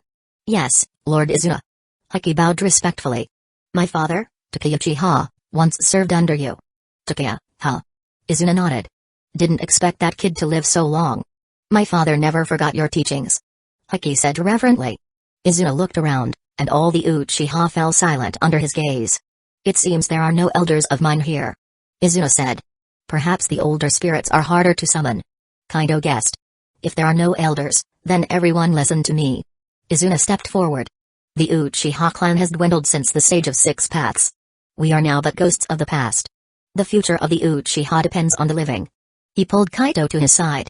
Kaido-kun had a unique encounter from a young age, gaining a power different from a ninja. I believe he will open a new path for the Uchiha. Therefore, I propose that Kaido Uchiha be the new clan leader. Kaido looked at Izuna speechlessly and whispered. Izuna-senpai, there are only 2 of us, Sasuke and me. What's the point of a clan leader? Of course it matters. Izuna scorned him. With the title of clan leader, you can legitimately command us spirits. Alright, thank you, Izuna-senpai. Kaito smiled gratefully. Any objections? Izuna loudly asked the others. They looked at each other. No objections. Leave it to Kaido-kun. Only Kaido and Sasuke remain, so naturally, Kaido should lead. But we are a ninja clan, and the leader isn't a ninja. So what? Strength matters most. Alright. It seems you have no objections. Izuna nodded. With Kaido confirmed as clan leader, you must follow his commands and contribute to the Uchiha clan's rise, even in death. No problem. Happy to serve the clan leader. Clan leader, command us as you wish. This time, everyone was enthusiastic. No one wanted to remain in the Pure Land unaware. Thank you, you are all my elders. Kaito said. I have detailed plans for the Uchiha's future, and Izuna-senpai has approved. He exchanged a glance with Izuna, who nodded affirmatively to the others. Unfortunately, now is not the time to speak. Kaido continued. I'll send you back to the Pure Land for now.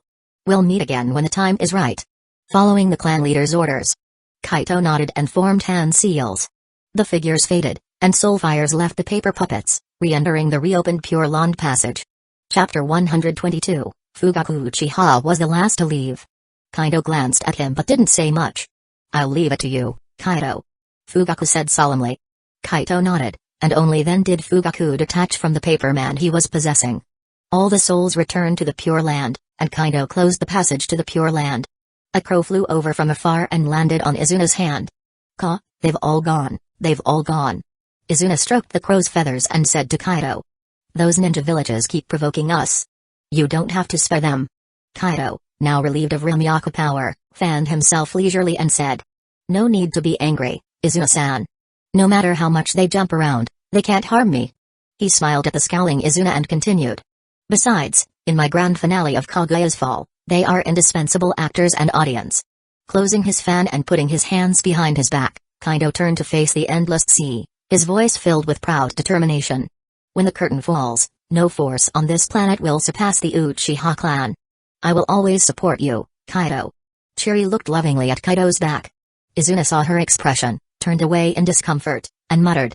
"Now that you are the head of the Uchiha clan, everything is up to you. You pushed me to the position of clan leader. Madara should have no objections, right?" Kaito looked back with a smile at Izuna. "Brother wouldn't mind," Izuna said irritably. "Brother never cared about being the clan leader. He took on the responsibility for the survival of the clan." "Indeed." Kaito sighed. "Someone like Madara values power more than authority." Izuna nodded. "If it were to achieve his ideals, brother would seek power. Now that his dreams are shattered, he no longer cares about such things. Then I will enhance his power as much as possible," Kaito said. "For combat, Madara is certainly more adept than I am. Humphrey, without long-term combat training, that's the result." Izuna looked at him disdainfully. "You now rely on various means to win repeatedly. With equal strength, even I can easily defeat you." Kaito didn't mind and said. "Can't be helped, a non-Myoji doesn't need to fight personally. Kaito only needs to command Shikigami in battle," Chiri said. "But the strength of the summoned clan members varies. Should Kaito be more selective in future summons? In large-scale situations, summoning is random," Kaito said. "To specify a summon, more research is needed." He smiled at Izuna. "This time, I didn't summon Senior Izuna's father." Izuna shook his head. "My father's behavior kept both brother and me distant from him. You wouldn't get along with him either." The harsh environment of the Warring States period was all about survival. Kaito suddenly looked up at the sky. "They're finally here." A strange laugh echoed through the sky as a large gray figure swooped down from the clouds. "Ah!" A series of screams ensued. Kaito focused his gaze and saw the furry tanuki Izumi being firmly grasped by the gray creature's huge claws. Its short limbs flailed desperately, and tears streamed down its face. Accompanied by a gust of wind, the gray creature landed gently, placing Izumi on a reef. Kaito looked at the trembling tanuki and said speechlessly. "Gyur, what are you doing?" The gray figure rapidly shrank, transforming into human form. He put his hands on his hips and said boldly. "Couldn't be helped, Izumi is too timid. He was too scared to sit on my back, fearing he'd be blown away by the wind. Poor thing." Chiri laughed, picking up the tanuki and gently stroking its fur, while Izumi continued to tremble with his head down. Kaito nodded. "This little guy indeed needs more training." Hee hee. Gyur laughed. "Under my guidance, he has basically learned to deal with humans. That's progress, right? Thanks for your hard work." Kaito praised. "If you're not tired, let's head back to Ama." "Back to Ama." Gyur excitedly raised his hands and transformed again. A secluded training ground in Hidden Leaf Village. Minato and Naruto stood facing each other. "Naruto, imagine using the hidden power within your body to trap me," Minato said kindly. "Feel your body carefully. You must have the same power as your mother." Naruto obediently closed his eyes and tried his hardest. PFFT. Minato covered his mouth. "Sensei." Kakashi walked into the training ground from outside. He glanced at Naruto, lowering his eyes to hide his emotions. Is this what developing bloodline power looks like? Is Sensei Minato really this naive? Geniuses think everything is easy for everyone, believing even fools can do it. Although Kakashi himself was a genius, he knew the vast chasm between the minds of geniuses and fools. "Kakashi, you're here." Minato was somewhat disappointed. He had Jiraiya Sensei's teaching manual, so why wasn't it working? "Sensei, you're too gentle with Naruto," Kakashi said bluntly. Minato scratched his head and smiled awkwardly. It's my duty. Black lines appeared on Kakashi's forehead, and he said again. I wasn't complimenting you. Really? Ha ha ha. Minato laughed awkwardly. This kind of light training won't help Naruto. Kakashi glanced at Naruto, still straining. You need to be tougher on him, sensei. I understand. Minato sighed. But when I see Naruto, I can't help but want to be kind to him. Strict training is also for his good. Kakashi insisted sternly. If you can't do it, leave it to me. Really? Can you? Minato quickly pulled out a notebook and handed it to Kakashi. Then I'll leave it to you, Kakashi. This is my teaching plan, and I'll go prepare lunch. With a swish, Minato was gone. Kakashi stood there, stunned with the notebook in hand. Was I just tricked? When did my pure-hearted sensei become so cunning? He looked at Naruto with a complex expression. Naruto, you better shape up. Look what you've done to your dad. Huh? Kakashi-sensei? Naruto looked at him in confusion. Why are you here? Where's Dad? Chapter 123, Northern Underground Base of the Land of Frost. A white figure emerged from the stone wall and stood in the stone chamber. Lord Madara, Kaido has once again left from the northern coast of the Land of Frost. That place again? It seems the monster's territory must be in that direction. Black Zetsu said urgently. Can we track his exact whereabouts? No way. White Zetsu shook his head. They still use that owl to travel through the sky. What about the deal between the 5 major ninja villages and Kaido? Didn't the ninjas do anything? Asked Obito. Sitting nearby. White Zetsu shook his head. After the deal, the Raikage and Tsuchikage tried to provoke him, but Kaito summoned a large number of deceased Uchiha clan members, forcing them to retreat. Damn it. Obito slammed the armrest of the stone chair. That man is becoming harder to deal with. We have no way to handle him now. Black Zetsu's voice was full of malice. We must collect the tailed beasts and complete the infinite Tsukimi while he's in the monster's territory. As long as the infinite Tsukimi is successfully completed, Kaido will be insignificant. Are you sure you want the Akatsuki to act in advance? Obito seemed hesitant. Nagato won't agree. The situation is urgent, we must act now. Black Zetsu looked sinisterly at Obito. You go inform Nagato. I'm sure he will understand the threat posed by Kaido. I understand. Obito stood up. I will explain the situation to Nagato, but I can't guarantee he will act early. Obito. Black Zetsu's voice was cold. Don't think I don't know about your little schemes. What are you talking about? Obito met his gaze without guilt. I know exactly what you did to Nagato's body when you treated him. Black Zetsu looked at him furiously. You want me to use the curse mark on his heart to force him? Obito showed a mocking look. As long as he obeys, it's fine. Black Zetsu said. Since you tampered with him, there's no need to pretend to question me now. Ha ha ha.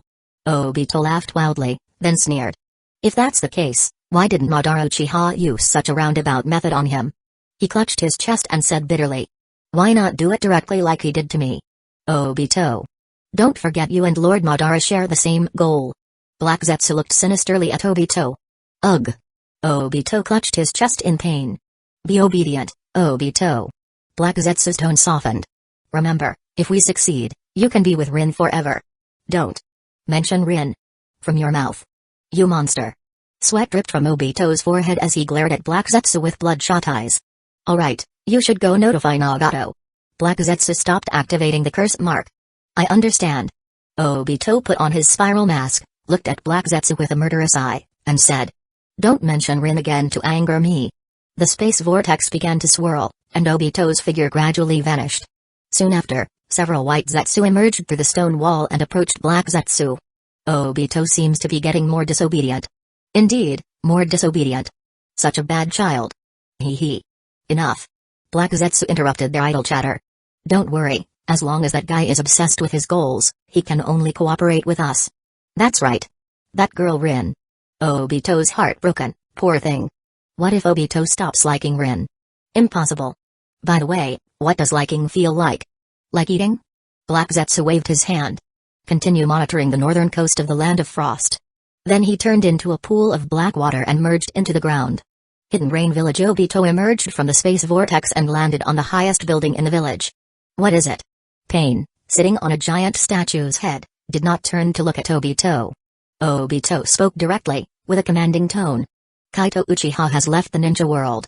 We must take this opportunity to act in advance. Do not attempt to command a god. Pain said unmoved. We are merely partners. Obito said sternly. Nagato, don't forget what's in your heart. God is omnipotent. Pain turned, his translucent, inorganic purple eyes staring at Obito. You have lost your leverage. Impossible. Obito's body emitted strong killing intent as he formed hand seals to activate the curse mark.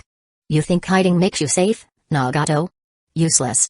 Pain stood up, looking down at Obito. God's power is not what it used to be, even Kaido Uchiha can no longer shake it. You better recognize your place, Obito.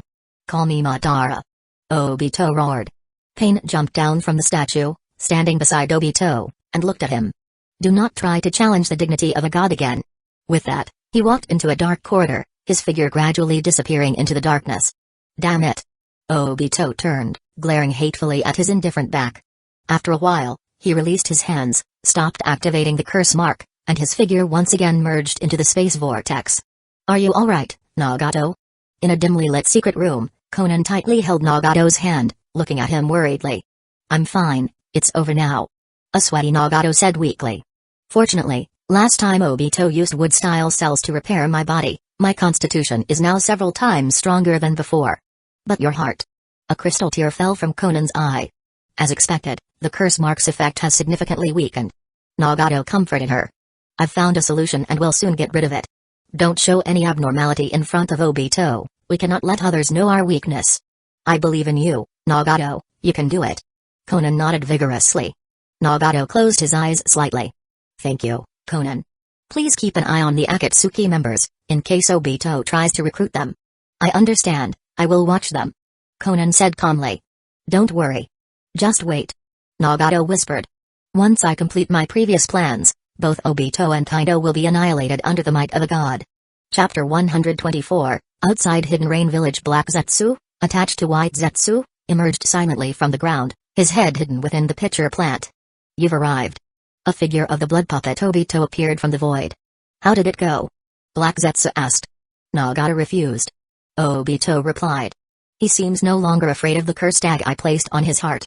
I don't know if he's removed it or if he's just enduring the pain. Black Zetsu remained silent, his dark eyes staring through the pitcher plant's teeth at Obito. You don't believe me? Obito chuckled. Black Zetsu stared at him for a few seconds, then relaxed. Let's go, he said, heading towards the village. Let's see what kind of people Nagato and Conan have recruited this time. Senior Sasori, Senior Deidara, hello there. Obito suddenly changed his tone, turning around with exaggerated gestures. A white clay bird descended from the sky, and Sasori and Deidara jumped off. Get lost, Toby. Deidara sneered at him after landing. I don't understand why the leader brought someone like you in. That's so mean, Senior Deidara. Toby pretended to cry, wiping his mask with his sleeve. I've always admired you seniors. Disgusting. Deidara looked at him in disdain and kept his distance. Wah. Toby exaggeratedly sobbed. I worked hard to become an official member of the Akatsuki. Deidara shuddered at the sight. Let's go. I hate being late, whether it's myself or others. Sasori, lying on the ground, spoke with a voice filled with killing intent. Yes, Senior Sasori. Toby excitedly saluted with his hand on his forehead. Sasori moved forward silently, and the group followed, walking through the dark and damp alleys of Hidden Rain Village, entering the tallest building in the village. It was a vast hall. I heard we're getting a new member today. I can't believe I'm becoming a senior too, hee hee hee. Toby's lively voice echoed. Even Hidan and Kakazu were taken out. I hope the leader recruits someone decent this time. Deidara glanced disdainfully at Toby. Toby seemed oblivious to his gaze, still excitedly saying. I want to make a good impression on the newbie. How can I act like a good senior? Shut up. Sasori's metal tail, with a hook, shot out from beneath his robe like a snake, aiming for Toby's back. Ah! Murder. Toby twisted and dodged the attack with exaggerated but precise movements. Senior Sasori is always picking on me. He turned, clutching his waist, and looked accusingly at Sasori. Sasori remained silent, his masked face expressionless. Swish. Swish. Swish. The long tail, agile and sharp, struck at Toby 3 more times with lightning speed. Ah! I'm going to die. Toby raised his hands, dodging Sasori's attacks with quick twists. Though you're quite disgusting. Sasori's deep voice spoke. Your skills aren't bad. Thank you for the compliment, Senior Sasori. Toby is very good at running away.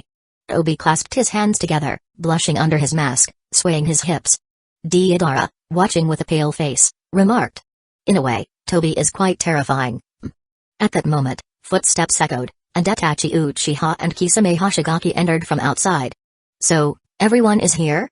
Kisame smiled, revealing his sharp teeth. Senior Kisame Senior Itachi Toby greeted enthusiastically. Itachi, have you heard? Deidara addressed Itachi. About what happened on the northern coast of the Land of Frost. Too bad you didn't get there in time, you could have seen the father you killed. Itachi's hand trembled slightly in his sleeve. He glanced at the gloating Deidara before shifting his gaze naturally. A few seconds later, Deidara, sweating, broke free from the Genjutsu. Damn it. I'll kill you. He glared at Itachi, shoving his hand into his ninja tool pouch to eat explosive clay. Don't fight, Senior Deidara. Toby swayed in front of him, blocking his path. Toby. Deidara seemed completely enraged. If you're going to block me, I'll blow you up too. Ah, spare me, Senior Deidara. Shut up. Footsteps sounded again, and Pain, accompanied by Conan and a young stranger, appeared on the second-floor balcony, looking down at them. Deidara and Obi immediately quieted down, looking up at the three on the second floor. The newcomer, in particular, drew everyone's attention. So, this is the new member? Not impressive. Humphrey, looks weaker than Obi. Senior Deidara is so mean. The plain-faced newcomer flashed down to the floor and addressed the group. Nice to meet you. I'm Terai, and I'll be joining the Akatsuki from today. Hey. Kisame glanced at Terai's forehead protector and turned to Itachi. What a coincidence, Mr. Itachi, another defector from Hidden Leaf Village. Itachi coldly looked at Terai and said. Root. Yes, I was once a member of Hidden Leaf Village's Root. Terai openly admitted. Kisame grinned. Root, huh? Since their leader Denzo was killed by Kaito Uchiha, I guess there's no place for you in Hidden Leaf Village anymore. Terai bowed his head, silent for a few seconds, then spoke again. Yes. Hey. Pain, does this guy even have the skills to stand with us? Deidara shouted in displeasure. From now on, Terai and Toby will replace Kakazu and Hidan, acting together. Pain coldly stated, tossing a ring marked with the number 3 to Terai. Understood. Terai caught the ring and put it on. I'm going to have a junior now. The leader really trusts Toby. Toby danced around, grabbing Terai's hand and shaking it enthusiastically. Hello, please take care of me. Ah, you must call me Senior Toby. Please take care of me. Terai replied in a flat tone, looking at him. Toby seemed greatly affected, letting go and stepping back with exaggerated sobs. Wah. The newbie is so cold to his senior. How can Toby regain his seniority? Toby is the worst. Deidara laughed loudly. Pain suddenly released a powerful surge of chakra, his cold gaze sweeping over everyone. Enough, let's assign tasks now. Black Zetsu, who had been silent, looked up at Pain thoughtfully. Has Nagato gotten stronger? Chapter 125, Black Zetsu was mentally prepared for Nagato's enhanced strength. After all, when Nagato was on the brink of death, Obito used White Zetsu's body tissue to repair Nagato's broken body. Nagato endured the rejection reaction through the Rinnegan, so his physical fitness must have improved significantly. However, he was certain that Obito hadn't been fully dedicated to helping Nagato, and the amount of White Zetsu's body tissue Nagato received wasn't much. Logically, it shouldn't have reached this level. Could something have happened that he was unaware of? Black Zetsu's eyes darkened again. He knew very well that both Obito and Nagato were becoming increasingly difficult to control. However, as a seasoned conspirator who had been plotting for thousands of years to resurrect his mother, Black Zetsu didn't find this situation too troublesome. Whether it was Nagato or Obito. As long as their obsessions remained, they would inevitably walk the path Black Zetsu had arranged for them, becoming his pawns without realizing it. But everything started to change after that person appeared out of nowhere. Black Zetsu felt a burning hatred toward Kaito Uchiha. Just wait. Once Mother successfully reappears in the world, Kaido and those yokai remnants will all be wiped out. All the power and strength in this world will belong to Mother. Conan, standing next to Pain, began assigning tasks. According to Akatsuki's plan, the current task was to act as mercenaries in wars, earning enough money for the organization. Unfortunately, Kakazu, the money-grabbing expert, had already died. Conan thought with some regret. The rest of the members weren't particularly motivated by money. Especially Sasori, who even needed the organization to subsidize him. No wonder he came from Hidden Sand Village. As she assigned tasks to everyone, she also observed their reactions. That guy, Obito.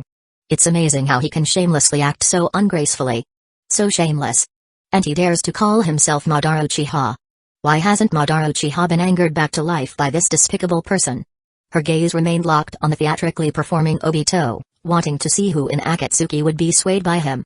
I hope Nagato can become stronger soon so that we won't be so constrained by others. After finishing the task distribution, Conan nodded to Pain with a calm expression and took a step back. While carrying out the tasks, try to gather information about the Jinchuriki. Pain finally spoke.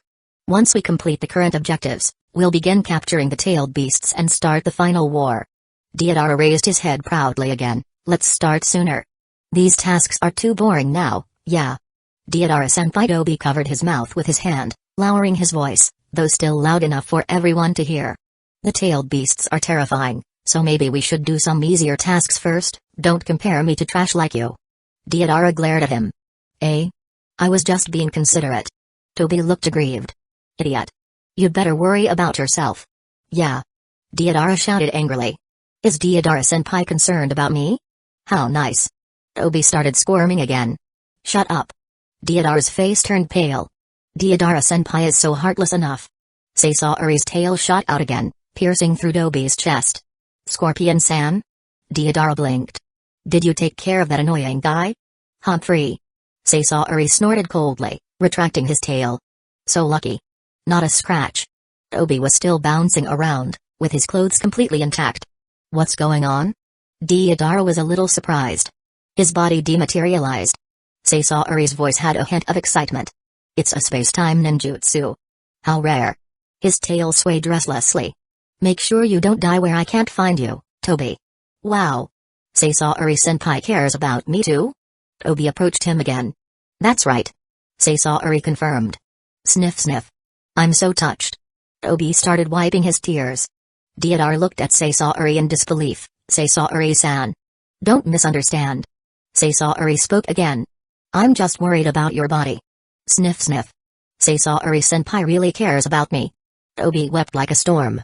Deidara's eyes widened. If you die where I can't find you.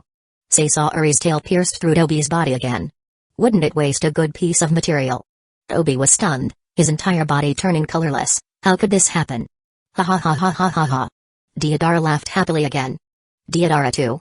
Sasori's merciless voice continued. Idiots like you usually die early, so your bodies are already reserved by me. Ha ha ha. Cough cough. Deidara quickly patted his chest, glaring at Sasori in anger. You bastard. Don't insult my art with your puppetry. Ha ha ha ha ha. Obito laughed happily too. Deidara-senpai, you're so pitiful. You. Humphrey, what's wrong with becoming eternal with my art? Sasori said righteously. I want to duel you. Deidara began reaching for the clay.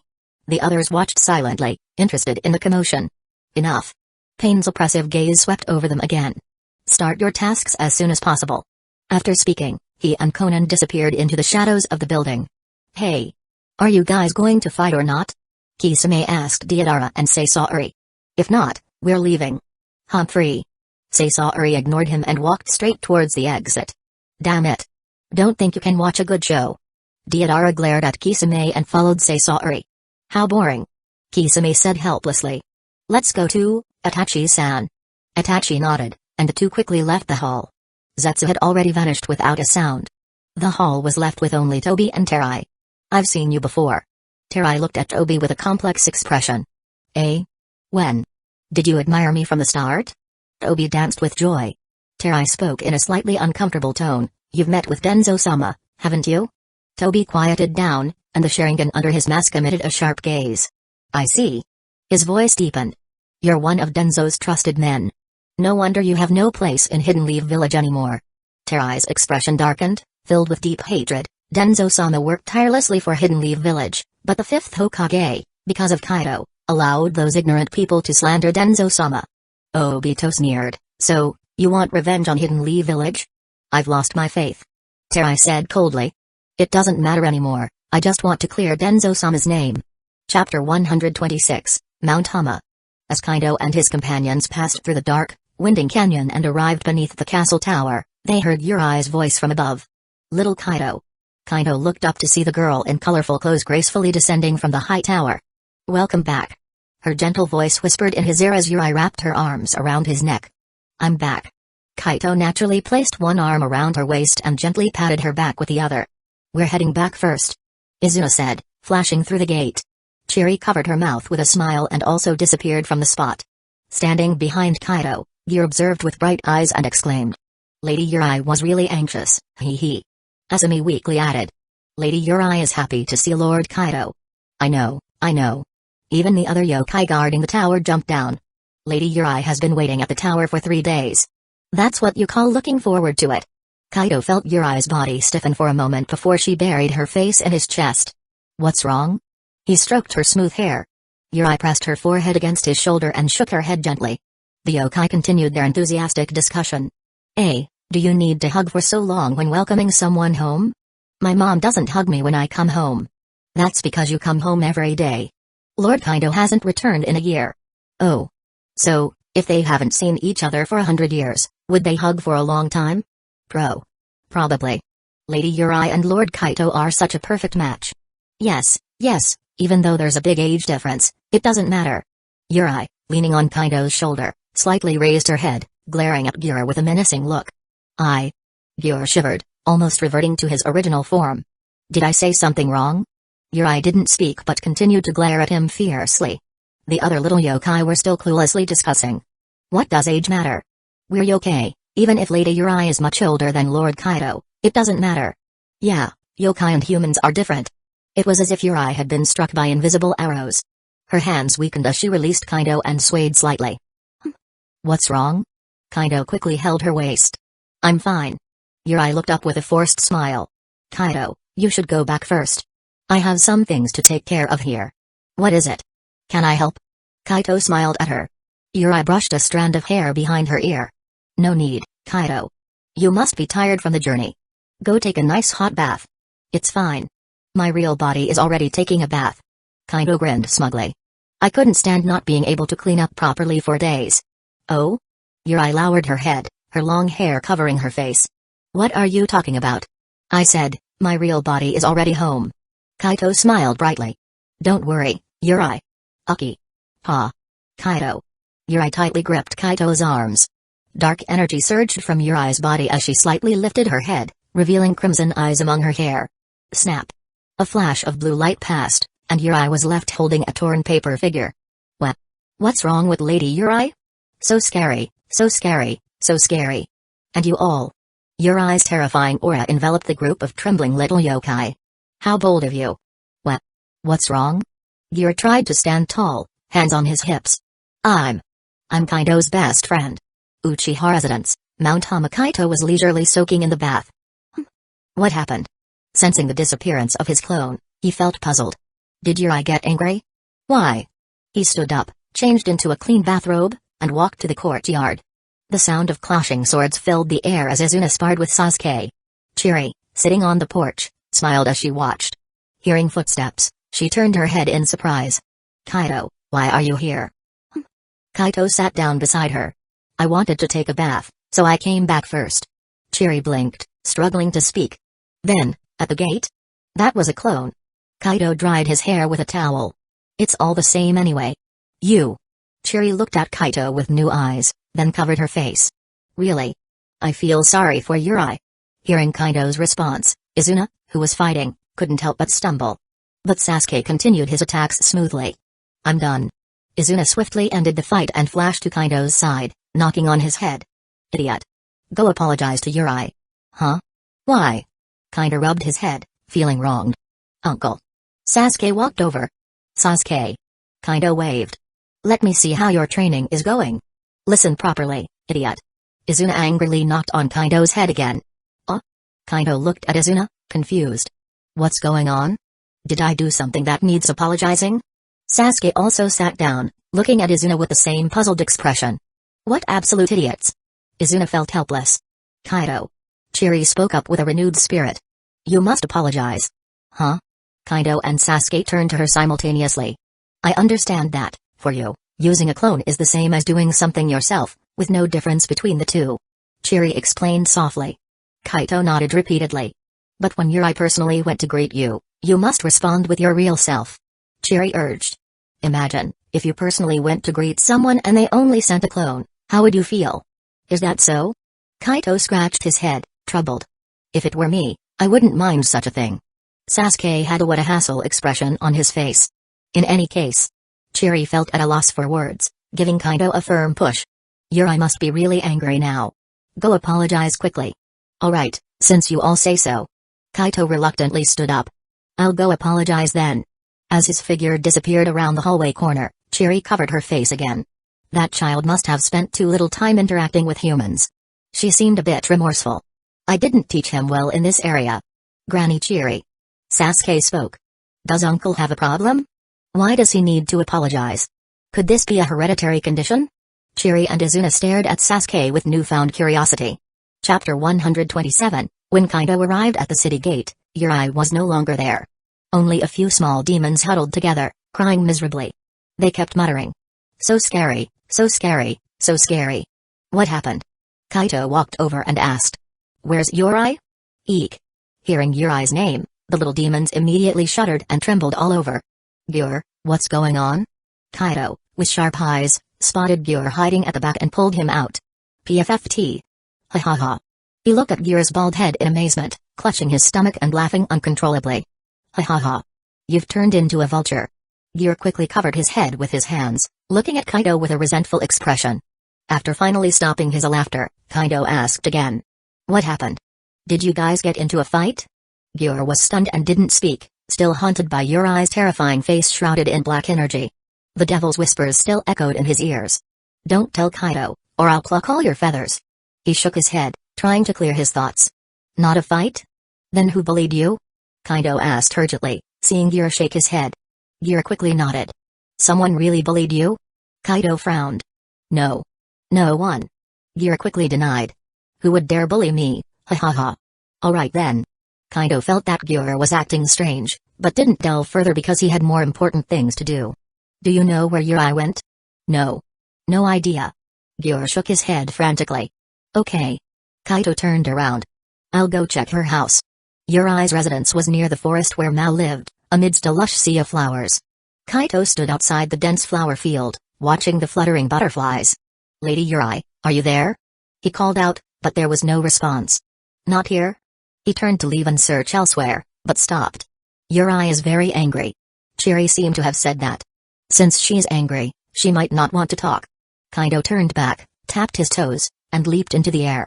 He spread his arms, his wide sleeves billowing, lightly flying over the sea of flowers, landing in front of a small building in the center. Lady Yuri, are you there? Kaido gently knocked on the door but got no response. I'm coming in. He pushed open the door and walked in, scanning the first floor without seeing anyone. This was a house without stairs. He stepped outside, looked up, then jumped up to the second floor terrace. Lady Yuri? Kaido pushed open the door to the second floor, peering inside, and saw a figure sitting with her back to the door. Lady Yuri. Kaito removed his wooden sandals and walked barefoot into the room, approaching Yuri from behind. I'm sorry. He bowed apologetically. Yuri remained motionless. Kaito sat down and pushed her back gently. Yuri's clothes immediately collapsed, and countless butterflies flew out, their shimmering powder obscuring his vision. Kaito quickly covered his eyes with his sleeve. When the butterflies flew away, he lowered his sleeve, finding only Yuri's clothes lightly falling to the floor. Lady Yuri. Kaito sensed for a moment, then leaped out of the open window, stepping on the terrace railing and flipping onto the roof. He silently crossed the tiles, climbed over the roof ridge, and saw a colorful figure from behind again. Lady Yuri, so you are here. I'm here to apologize. Kaito approached Yuri and gently pulled her sleeve. The sound of wings flapping filled the air. Butterflies once again obscured his vision, and Kaito quickly covered his eyes. A few seconds later, he was left holding only a light piece of clothing. Is this a game of hide-and-seek, Lady Yuri? Kaito called out loudly, a playful smile on his face. If that's the case, I play along with you. Jumping down from the roof, Kaito returned to the second floor terrace. Entering the room, he threw the clothes in his hand next to the other ones on the floor, then walked across the room and opened the sliding door. Got you. Kaito dashed forward, once again appearing behind Yuri and patting her shoulder. Huh? He blinked. Why didn't you transform this time? Although I always knew you were a big idiot, I couldn't help but get annoyed with you. Yuri turned her head, looking at Kaito with a cold gaze. What's wrong? Kaito laughed awkwardly. So it wasn't hide-and-seek after all. Never mind. Yuri's tone was somewhat resigned as she pointed to the cushion on the tatami mat in front of her. Sit down. Okay. Kaito circled around her and sat down facing her. Actually, you has no idea why I'm angry, right? Yuri lowered her eyes, her long lashes trembling slightly. Sorry. Kaito bowed his head in apology. No need. Yuri stroked Kaito's hair. If you don't know the reason, there's no point in apologizing. Although I don't know why you're angry. Kaito held Yuri's hand and looked up at her. I know I made you angry, so I want to apologize. PFFT. Yuri covered her mouth and chuckled. It's also fine like this. She leaned over slowly, caressing his face. That's also part of Kaito's charm. Kaito watched as Yuri's face got closer and couldn't help but say. Lady Yuri, you're cute too. A pink blush spread across Yuri's cheeks, but her eyes remained cool. It's the first time you has sincerely complimented me. How could that be? I compliment you all the time. Kaito said, slightly blushing as well, trying to look away but unable to break free from Yuri's gaze. Humphrey, those were just empty compliments, weren't they? Yuri withdrew her hand from his face and sat back, her gaze softening as she looked down. Kaito felt a slight sense of loss but didn't know why. He simply held Yuri's hand tightly, unsure of what to say. A fragrant breeze blew in from the window, making their long hair flutter, with a few strands intertwining in the air. Kaito cautiously asked. Lady Yuri, are you not angry anymore? I haven't been angry for a while. Yuri leaned forward, resting on his chest. I should have gotten used to it by now. She rubbed her face against his chest, feeling the warmth through his clothes, her cheeks quietly blushing. Since I already know what you were like, I've been mentally prepared. Otherwise, I'd have been driven crazy long ago. Kaito felt like he couldn't respond, so he remained silent, gently stroking her long hair. Chapter 128, Lord Mo. Kaito bowed slightly to the giant tree. Kaito, you've arrived. The old man's figure emerged from the giant tree. Yes. Kaito smiled. I am here to collect the divine tree branch you brought back, Lord Mo. I understand. Mo nodded and waved his hand. A branch of the divine tree, covered with talismans, emerged from the trunk of Mo's native giant tree, neatly stacking into a pile. Kaito looked up at the massive pile of wood, feeling a bit troubled. These seemed to take up too much space. Thanks to you, I carefully examined the structure of the divine tree. Mo's aged voice drew Kaito's attention. Did you discover something, Lord Mo? Kaito asked curiously. Mo nodded. The divine tree fundamentally differs from the creatures on this planet.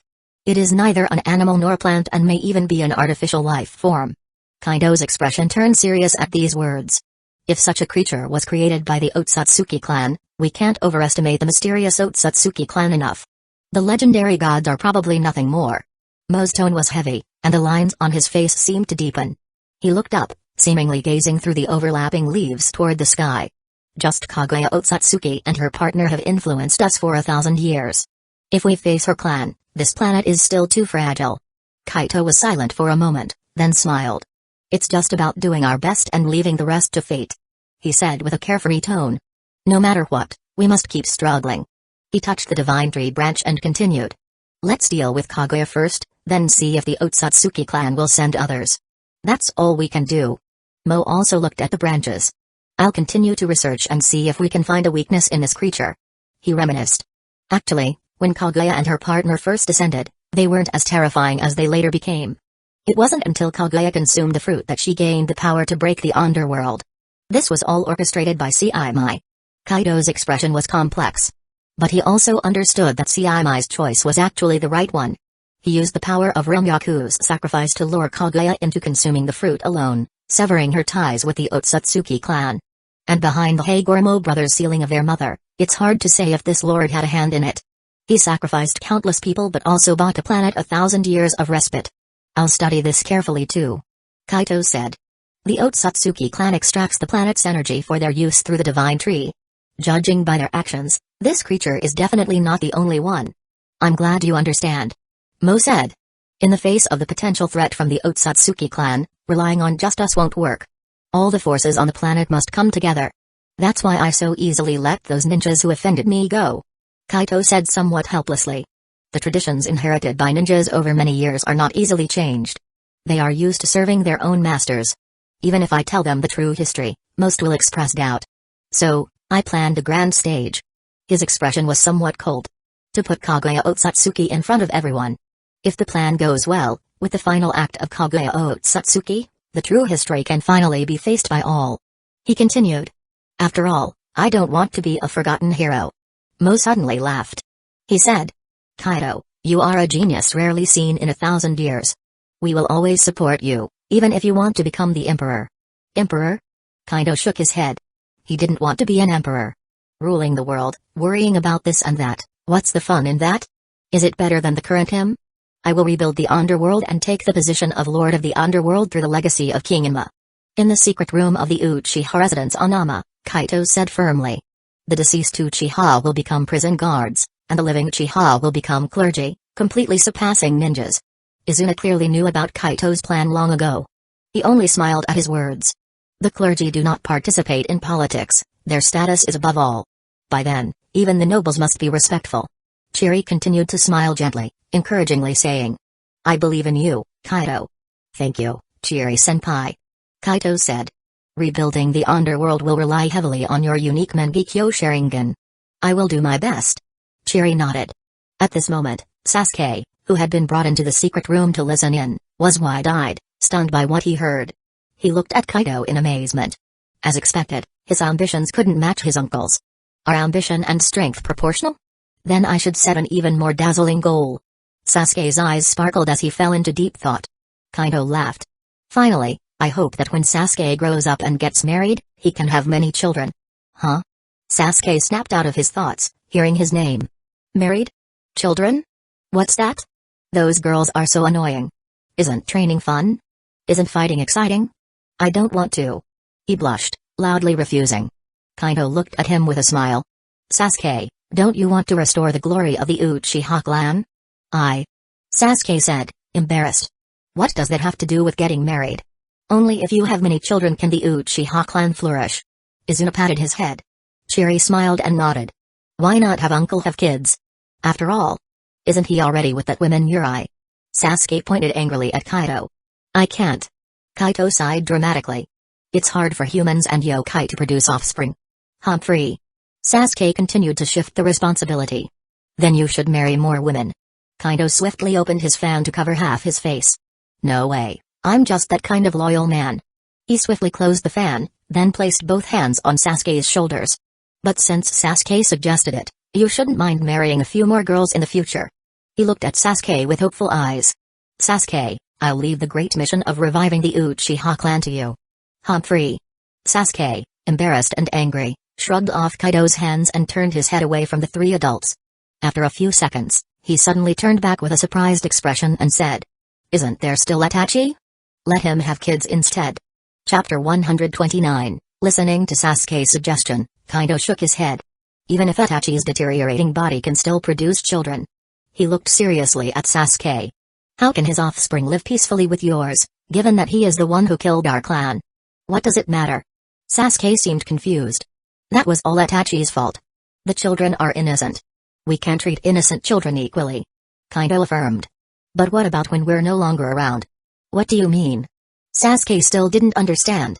Kaito smiled helplessly, but his words were still cold as he spoke the truth.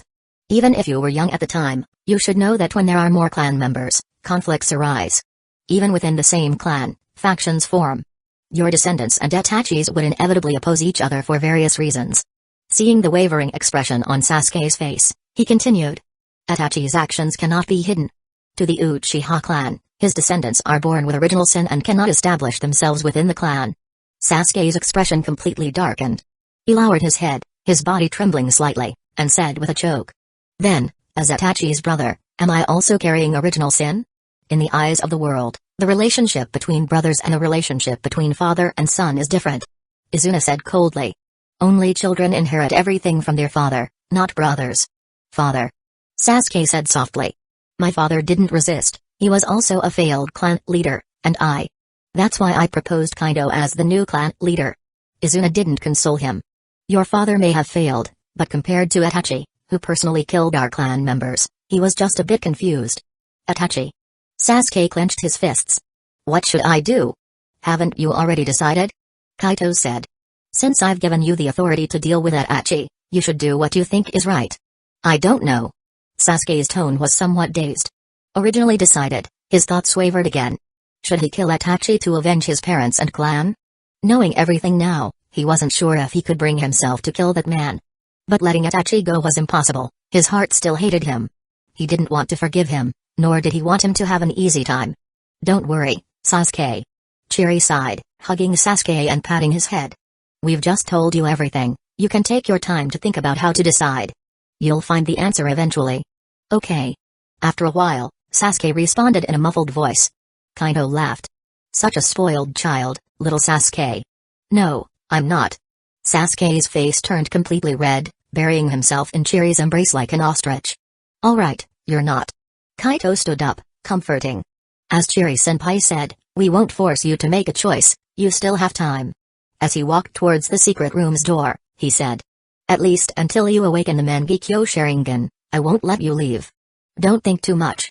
Izuna roughly grabbed Sasuke's collar, pulling him out of Chiri's embrace. Come train with me. I can walk on my own. Sasuke completely lost his temper. As soon as Kaido opened the secret room's door, Izuna dragged Sasuke and dashed out. Kaido shook his head and said to Chiri. Sasuke is still a bit too sensitive. Chiri adjusted her collar and stood up. Itachi was too arrogant, forcefully imposing his decision on Sasuke, giving such a young child so many painful memories. While I roughly understand his thoughts, I can't fully comprehend them. Kaito walked out of the secret room.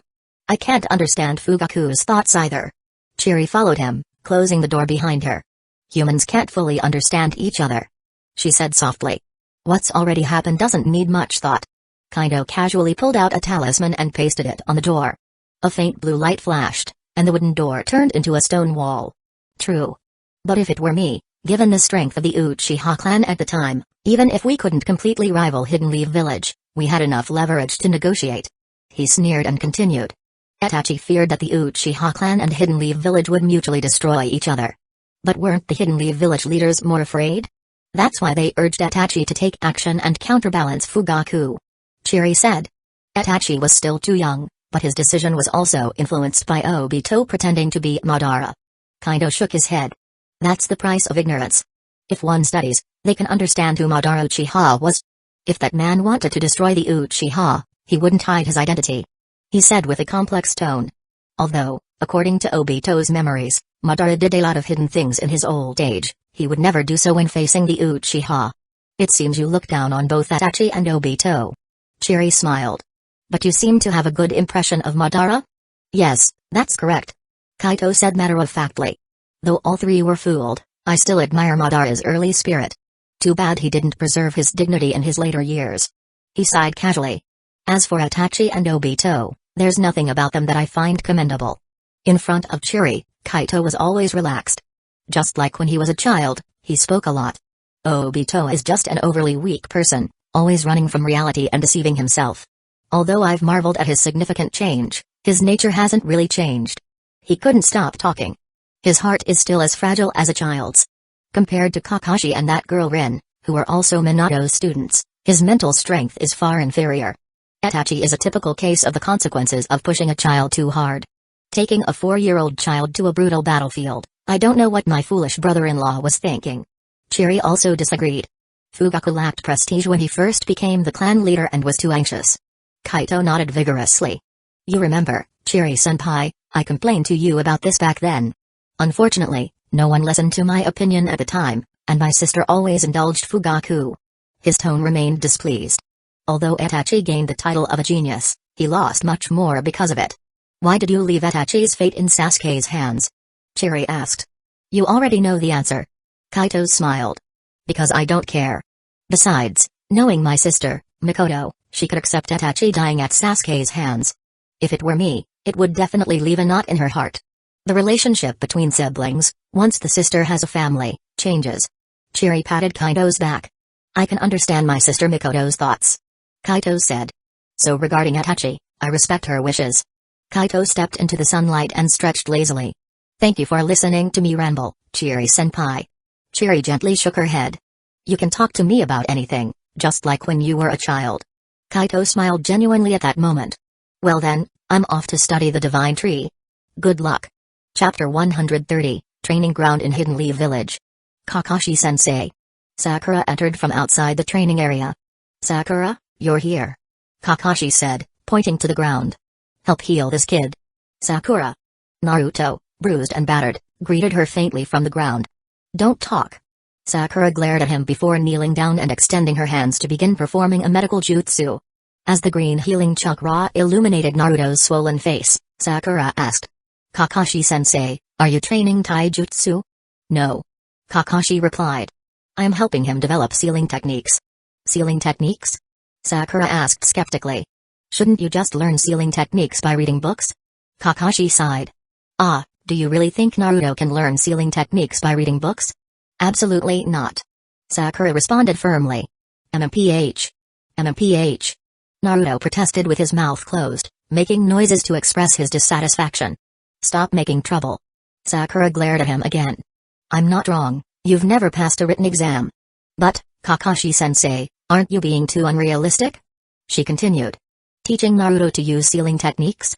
You'd be better off teaching him ninjutsu or taijutsu." "MMPH, MMPH." Naruto looked at Sakura gratefully. "Thank you, Sakura. I feel the same way. Alright, the healing's done." Sakura withdrew her hands.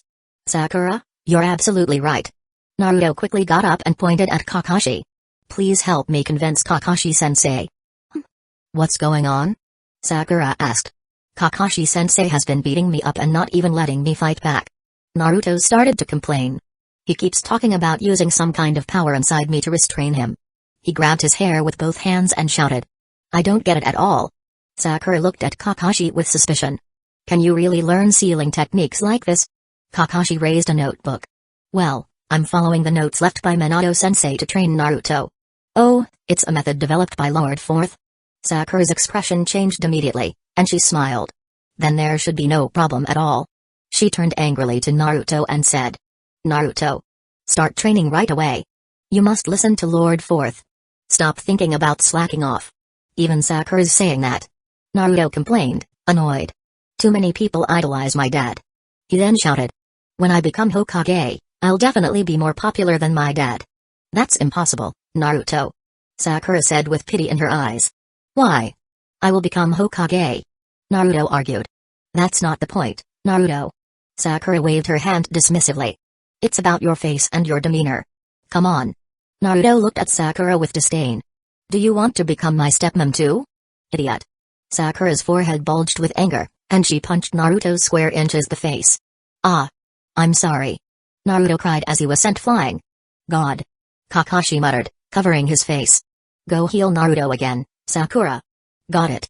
Sakura stormed off towards the bushes where Naruto had landed. "Ha ha ha."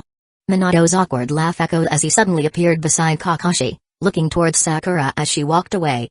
"So, this is the girl Naruto likes? She seems even more violent than Kushina." "That's what Naruto claims," Kakashi said. "But unfortunately, Sakura likes Sasuke." "Sasuke? The Uchiha boy?" Minato mused. "The dynamics between these three are quite similar to what you all had back then." Kakashi looked down at the notebook, saying nothing. "How's the training going?" Minato changed the topic. Kakashi shook his head. "The traditional method of the Uzumaki clan is to gradually unlock the adamantine sealing chains by deeply studying sealing techniques. Unfortunately, this path doesn't suit Naruto." He continued. "For now, I can only emphasize repeatedly that he possesses this ability, hoping he'll unlock the power from his bloodline during battle. The current issue is..." He closed the notebook and looked at Minato. "Naruto himself doesn't seem to believe he has this ability." "Believe, huh?" Minato pondered before nodding in approval at Kakashi. "You're right, Kakashi. To unlock this power, Naruto must believe in it first. I'll have a good talk with him," Minato said as he looked at Naruto running towards them. Lord Fourth. Sakura, who had also approached, greeted him politely. "When did Lord Fourth get here? Did he see me punch Naruto?" Sakura's thoughts raced in her mind. "I wanted to make a good impression on Lord Fourth." "Dad. What are you doing here?" Naruto shouted. "Dad, I don't want to learn any sealing techniques. Teach me some other jutsu instead. Let's go home and eat first," Minato said with a smile. "Kakashi, Sakura, you both should come too." "Yes," Kakashi replied, putting away the notebook. "Huh? I can come too?" Sakura asked, feeling a bit shy. "Don't be shy," Minato said warmly. "Thank you for helping Naruto." "No need to thank me, Lord Fourth," Sakura replied happily. "Naruto and I are comrades, so it's what I should do." Sakura sat at the dining table, watching Minato bring food from the kitchen. "Amazing. Lord Minato can even cook. I wonder." Will Sasuke-kun ever cook for me one day? She covered her blushing face, lost in her girlish fantasies. After lunch, Kakashi and Sakura bid farewell to Minato and Naruto. Minato and Naruto sat on the sofa, beginning their conversation. Naruto, are you confused about the current training? Minato asked. I don't get it at all. Naruto replied with frustration. What's the point of training where I just get beaten up? Dad. He waved his fists excitedly. I want to learn ninjutsu. And that thing where you disappear in a flash. Sorry, Naruto. Minato said apologetically. The Flying Thunder God technique requires a strong sense of spatial awareness and complex calculations. It's not suited for you. He patted Naruto's shoulder and continued. The current training is to help you inherit Kushina's abilities. Mom's? Naruto asked curiously. What ability? You know that Kushina was also a Jinchuriki for the Nine Tails. Minato explained. Naruto nodded. That's a unique ability of the Uzumaki clan. Minato continued. Chakra chains that come from within the body, imbued with sealing power. Kushina once used them to control the Nine Tails after its seal was broken. He looked into Naruto's eyes with trust. As Kushina's child, I believe you have this ability too. Chapter 131, at the Uchiha residence on Mount Hama. Are you ready, Sasuke? Kaido sat on the ground, holding a brush, and looked at Sasuke, who was sitting in front of him. Let's get started already. Sasuke, who was bare-chested, turned his head to urge him. Don't move. Kaido instructed as he dipped the brush in ink and began writing a spell on Sasuke's back. The intricate spell started from the nape of his neck and quickly spread across his entire back. Kaido withdrew the brush, and blue spiritual energy radiated from his hand as he placed it on the nape of Sasuke's neck. Scatter. The dense spell markings began to move rapidly across Sasuke's skin, swiftly covering his entire body. Seal. The spell markings, now covering Sasuke's body, started to glow faintly and began to contract, centering on the nape of his neck. Soon, all the markings disappeared, leaving only a complex circular pattern on the nape of Sasuke's neck. It's done. Take some time to feel it out. Kaido said as he stood up. Sasuke obediently closed his eyes. After a moment, a purple pattern appeared on his face, spreading from his forehead to the corners of his eyes. This is Sage Mode. He exclaimed with joy, opening his eyes and spreading his right hand before clenching it tightly. It's really powerful. It's better than Orochimaru's curse mark, isn't it? Kaido smiled. Yes. Sasuke nodded. And using Orochimaru's curse mark would interfere with my emotions. Now you need to fully adapt to this power. Kaido said, kneeling at a low table, organizing some scrolls. Go find Izuna-senpai to start your training quickly. Got it. Sasuke stood up, put on his clothes, and walked out of the room. Before leaving, he turned back and said, Thank you. Kaido smiled and waved his hand. No need to thank me. Go on. Hearing Sasuke's footsteps fading away, Kaido began his work. He took out his brush and drew several small formations on the floor.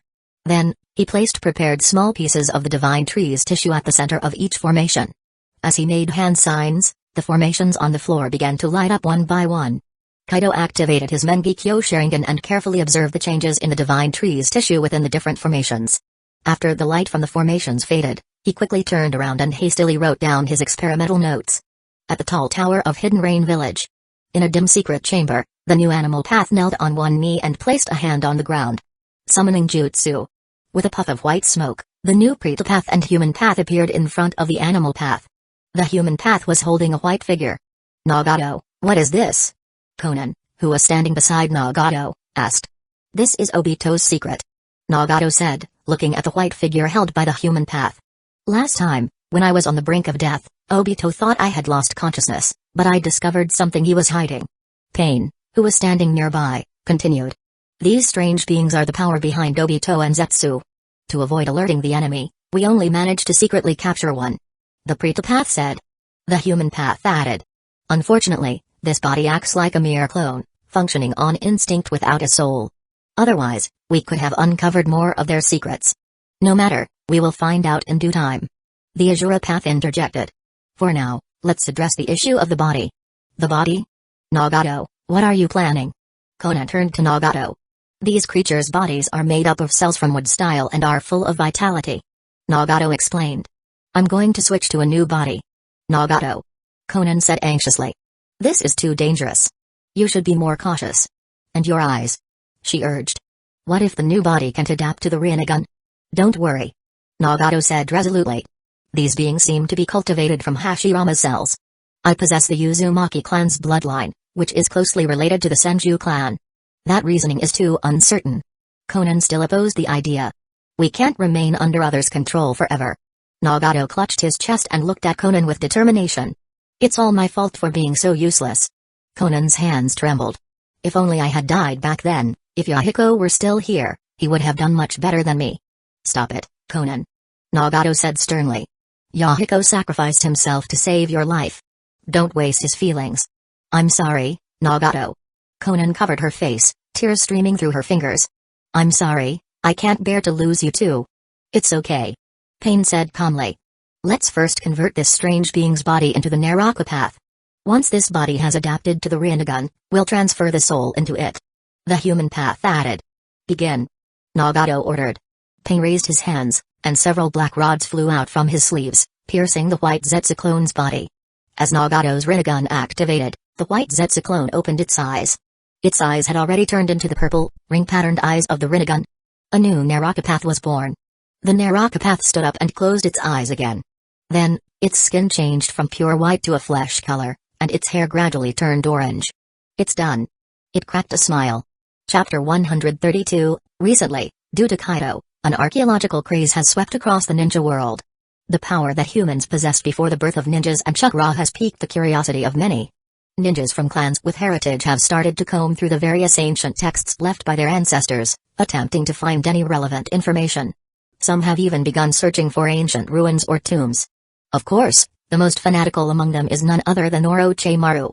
However, as his findings increased, he began to feel that he had uncovered deeper secrets hidden in history. Interesting. 1,000 years ago, this world was actually invaded by beings from beyond the heavens. Orochimaru's eyes sparkled as he stared intently at a tattered scroll. What do you think, Kabuto? Is the content recorded here true?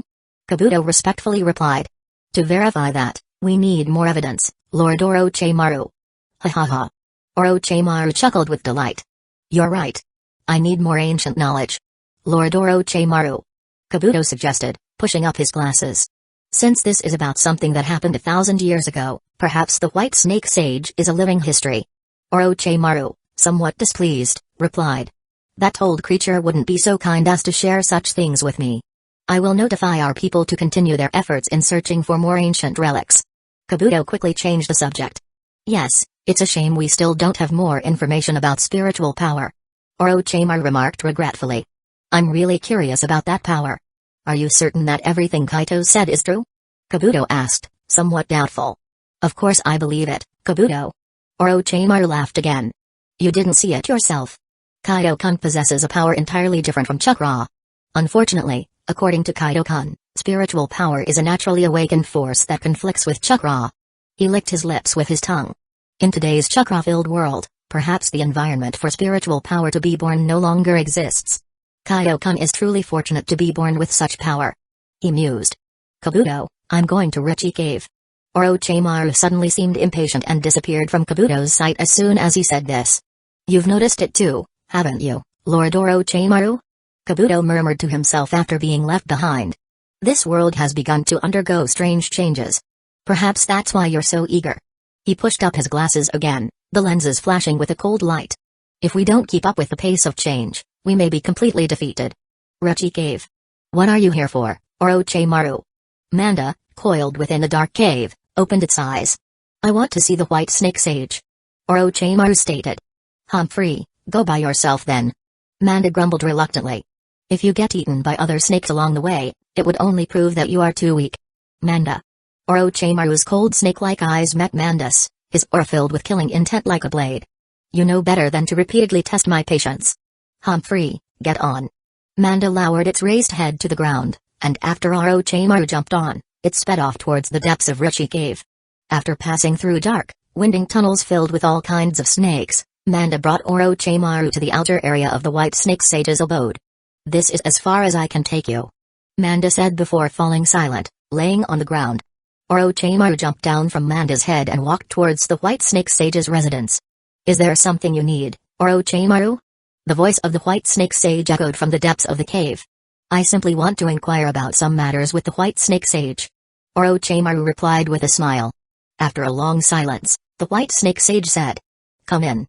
Orochimaru unceremoniously walked deeper into the cave. The white snake sage, covered in white scales, sat coiled on a massive stone chair, holding a long smoking pipe. It looked at the approaching Orochimaru and asked in an indifferent tone. What do you want to ask, Orochimaru? Recently, I acquired some ancient artifacts. I accidentally discovered an interesting record. Orochimaru's raspy voice sounded. So I wanted to ask the white snake sage if the world was invaded by beings from beyond 1,000 years ago. Upon hearing this, the white snake sage glanced coldly at Orochimaru and, after a few seconds, replied. That's right. 1,000 years ago, beings from beyond not only invaded but even ruled the entire world. So that's how it is. Orochimaru became thoroughly excited and continued to ask. Then, is chakra something foreign? The white snake sage remained silent. I understand. Orochimaru took its silence as confirmation and immediately asked a new question. Then do you know what spiritual power is? Spiritual power, huh? The white snake sage seemed dismissive. Whether it's chakra or spiritual power, they're essentially just forms of energy. Why bother distinguishing between them? Orochimaru understood what the white snake sage meant. Since chakra already existed, there was no need to covet something else. Orochimaru even felt that the white snake sage's words made a lot of sense.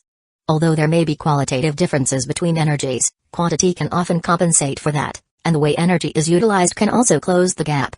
Unfortunately, Orochimaru couldn't accept that. He had always been very honest with his desires. Now, his curiosity about spiritual power had reached its peak. Seeing Orochimaru's stubborn gaze, the white snake sage clicked its tongue and exhaled a long puff of smoke. Fine, I understand. After all, Orochimaru was the signature contractor of Uchiha Cave, so the white snake sage had to give him some face. Spiritual power is a human power, so I'm not too knowledgeable about it. The white snake sage seemed to be lost in thought. Even 1,000 years ago, humans with spiritual power were extremely rare. Those who had spiritual power were born different from ordinary people, with eyes that could see spirits and demons. At that time, most of those with spiritual power were onmyoji, priestesses, monks, and the like. I can tell you want that kind of power. The white snake sage said, exhaling another puff of smoke. But it's impossible. Why? Orochimaru narrowed his eyes. As long as I find someone who was born with spiritual power and use the living corpse reincarnation technique. Don't delude yourself. The white snake sage interrupted. Unlike chakra, spiritual power comes from the soul. Now, no matter what you do, it's too late. The soul? Orochimaru said. If spiritual power comes from the human soul, then it must be that only those born with strong souls can awaken spiritual power. That's correct. Then why does spiritual power conflict with chakra? Orochimaru felt something was amiss. The white snake sage, of course, wouldn't reveal the truth to Orochimaru. The chakra on this planet is intertwined with the consciousness of Kaguya, who merged with the god tree, and naturally repels all other energies. Even the white snake sage, ever since it transformed from a yokai into a chakra-based creature, had not experienced any growth in the 1,000 years since. Even though it had developed sage mode, it was merely hanging on by a thread. Now, 1,000 years later, chakra has permeated all living things on the planet. Originally, it would have been too late to change anything. However, Kaido's sudden emergence also alarmed Uchiha Cave. A chakra insulator. Though the white snake sage detested that old, mysterious toad, it too felt the urge to call Kaito the child of prophecy. Chapter 133, The White Snake Sage paused in thought, observing Orochimaru, whose face was filled with a desire for knowledge, and exhaled a long stream of white smoke. The sage spoke. The reason why spiritual power and chakra conflict is something I don't fully understand. However, once a human develops chakra from a young age, they no longer have the opportunity to awaken spiritual power. I've long advised you not to practice the living corpse reincarnation technique. The sage added, almost sounding concerned. Now, your soul is damaged, and you can't even practice sage techniques. Heh. Orochimaru suddenly began to laugh. I see. But since I chose this path myself, I will never regret it. In that case, there's nothing more for me to say. The white snake sage replied calmly. Orochimaru licked his lips with his tongue and asked again. I wonder if the white snake sage could tell me, who were the beings that ruled the world 1,000 years ago? The white snake sage looked at Orochimaru with cold eyes. Orochimaru, knowing too much won't do you any good. This is my wish. Orochimaru said fearlessly, spreading his arms wide. I can accept whatever consequences come. The two gazed at each other for a long time, neither backing down. Very well, since you're so eager to know. The white snake sage's long body coiled and slithered, its enormous head moving closer to Orochimaru, who was enveloped in white smoke. 1,000 years ago, a woman named Kaguya descended from the heavens and ruled the entire world, revered by the people as the rabbit goddess. I've heard of the legend of the rabbit goddess. Orochimaru's eyes gleamed. So, she was a real person. But why did such a powerful being disappear? Seeing that Orochimaru remained undeterred, the white snake sage retracted its body. Later, Kaguya was sealed on the moon by the Sage of Six Paths. The white snake sage said in its ancient voice. Again, the Sage of Six Paths.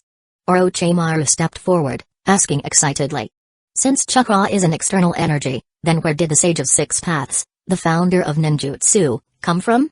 Whoosh! The white snake sage exhaled more smoke and revealed a startling secret. The Sage of Six Paths, whose name was Hagoromo, was Kaguya's child. I understand. Orochimaru's eyes widened, and he began to laugh loudly. I finally understand. He even started gesticulating wildly.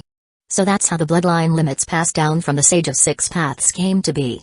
For example, the Sharingan of the Uchiha clan. It's far superior to those bloodline limits created by combining different chakra attributes. His tone grew more fanatical. It seems there must be a connection between the Rinnegan and the Sharingan. You know, don't you, white snake sage? Orochimaru leaned closer to the sage. Tell me everything you know. Don't be so presumptuous, Orochimaru. The white snake sage's voice turned cold, and the large jewel hanging around its neck began to emit a faint white light. Orochimaru ignored the sage's rebuke, grinning widely. Come on, tell me quickly. Presumptuous. How dare you show such disrespect to the white snake sage? 3 voices scolded as 3 figures dressed in shrine maiden outfits suddenly appeared, blocking Orochimaru's path. Tagraheim, Ekikishimaheim, Taijutsuim. Orochimaru's fanatical gaze turned cold, locking onto the 3 snake maidens standing before him. A sinister smile appeared on his face, and he took a step back, speaking slowly. Don't get so worked up. I merely wanted to ask the white snake sage some questions. Orochimaru. Tagraheim's beautiful face suddenly twisted into something terrifying, a long snake tongue flicking out of her mouth. Rechi Cave is not a place where you can act recklessly.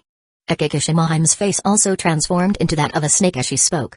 How dare you offend the white snake sage? Taijutsuim's face changed as well, threatening him. If you continue this behavior, you will lose the support of Rechi Cave. I understand. Orochimaru raised his hands in a gesture of surrender and took a few more steps back. He looked at the white snake sage and said. I apologize, I got too excited. I'll take my leave now. He smiled strangely again and slowly exited the white snake sage's dwelling. After Orochimaru left, the 3 snake maidens immediately returned to their beautiful forms and bowed to the white snake sage. My lord. Tagraheim asked. Is it alright to have told Orochimaru those things? The white snake sage replied calmly. Don't worry. He doesn't know enough to act on anything. So, what choice will Rechi Cave make after this? Taijutsuim asked anxiously. We'll wait and see. The white snake sage said steadily. But if that Uchiha really can deal with Kaguya, perhaps it will be the opportunity we've long awaited to transform into dragons. Ekikishimaheim said urgently. The white snake sage continued to exhale smoke, not responding. The situation is still unclear. Tagraheim argued. No one knows if the Otsutsuki will be resurrected or defeated. All we need to do is wait. I understand. Ekikishimaheim replied, somewhat reluctantly. Cowards. The worst that could happen is maintaining the status quo, and that's all you care about. A rough voice echoed from outside the cave. Shinya? The white snake sage spoke in surprise. What are you doing here? A large red-eyed snake poked its head into the cave. It seemed agitated, glaring at the 4 others with its one remaining eye. What do you want to say? The white snake sage's smoke swirled around it, blocking Shinya's view. Useless fools. Shinya didn't seem to regard the white snake sage with any respect. Are you going to continue leading Rechi Cave into decline? Shinya. Tagraheim glared at the red snake. Everything the Lord has done has been to preserve Rechi Cave's legacy.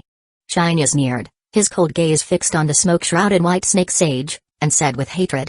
1,000 years ago, you took my reverse scale and led Rechi Cave in surrendering to the enemy. All these years, and you're still just as cowardly. Shinya, the Lord's decisions were the right ones. Taijutsuim retorted. If we hadn't endured back then, would you have led us all to our deaths? Humphrey. What difference is there now between Rechi Cave and being dead? Shinya's mouth dripped with venom as he roared. How many snakes with demon blood are left? What's the point of breeding so many mindless ordinary ones? The white snake sage's surrounding smoke dissipated as it rose to its full height, its cold eyes locking on to Shinya. What do you intend to do? Chapter 134, Orochimaru watched from a distance as the enraged crimson serpent charged into the white snake sage's cave, licking his lips with interest. He glanced at Manda, coiled nearby, and asked, Manda, what is that? That's Shinya. Manda replied in a low voice. Shinya is the most ill-tempered snake in Richie Cave. It often throws tantrums and causes trouble, and even the white snake sage has a hard time dealing with it. Oh? Orochimaru's eyes shifted, and he asked. If it's Shinya, would it tell me what I want to know? Don't even think about it. Manda responded decisively. Shinya absolutely despises humans. It's never made a contract with a ninja. If you appear before it, you'll definitely be eaten. Is that so? What a pity. Orochimaru's tone was tinged with regret. Inside the white snake sage's cave. What do I want? Shinya's massive body lunged further into the cave, stopping just before the white snake sage. A giant red snake and a giant white snake faced off coldly. Shinya. The three snake women floated up from the ground, surrounding the white snake sage. Tigreheim shouted sternly. The master has been very merciful to you. That's the only reason you've been allowed to cause trouble in Richie Cave all these years. Merciful? The sound of rocks collapsing came from outside the cave, clearly the result of Shinya angrily whipping its tail. Its voice was filled with rage. Don't make me laugh. We are snakes, what mercy do we need? If it hadn't ambushed me back then, how could it have stolen my reverse scale? Taijutsuime retorted. The master had no choice back then, but didn't they return it to you later? Return it? Shinya furiously whipped its tail again, causing a loud rumble, shaking the entire cave. By the time, I had already lost my yokai form. Of course, they could return it to me.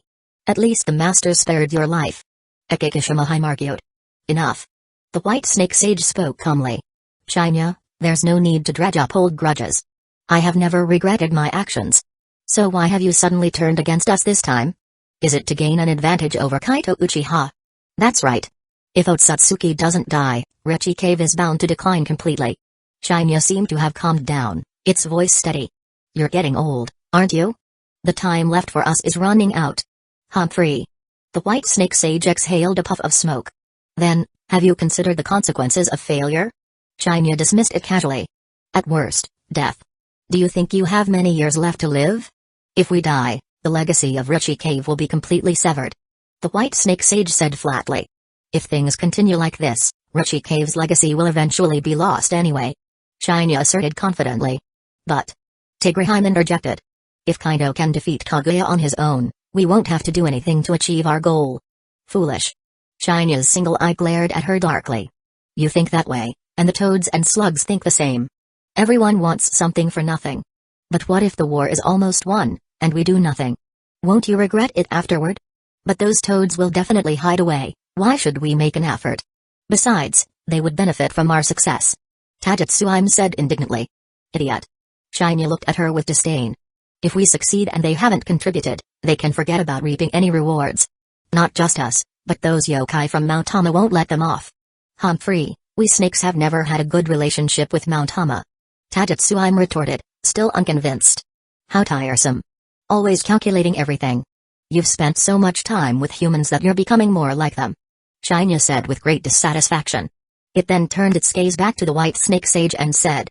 Although we had different views back then, I stopped opposing your actions when I learned you intended to use sage arts to transform into a dragon and regain your yokai form.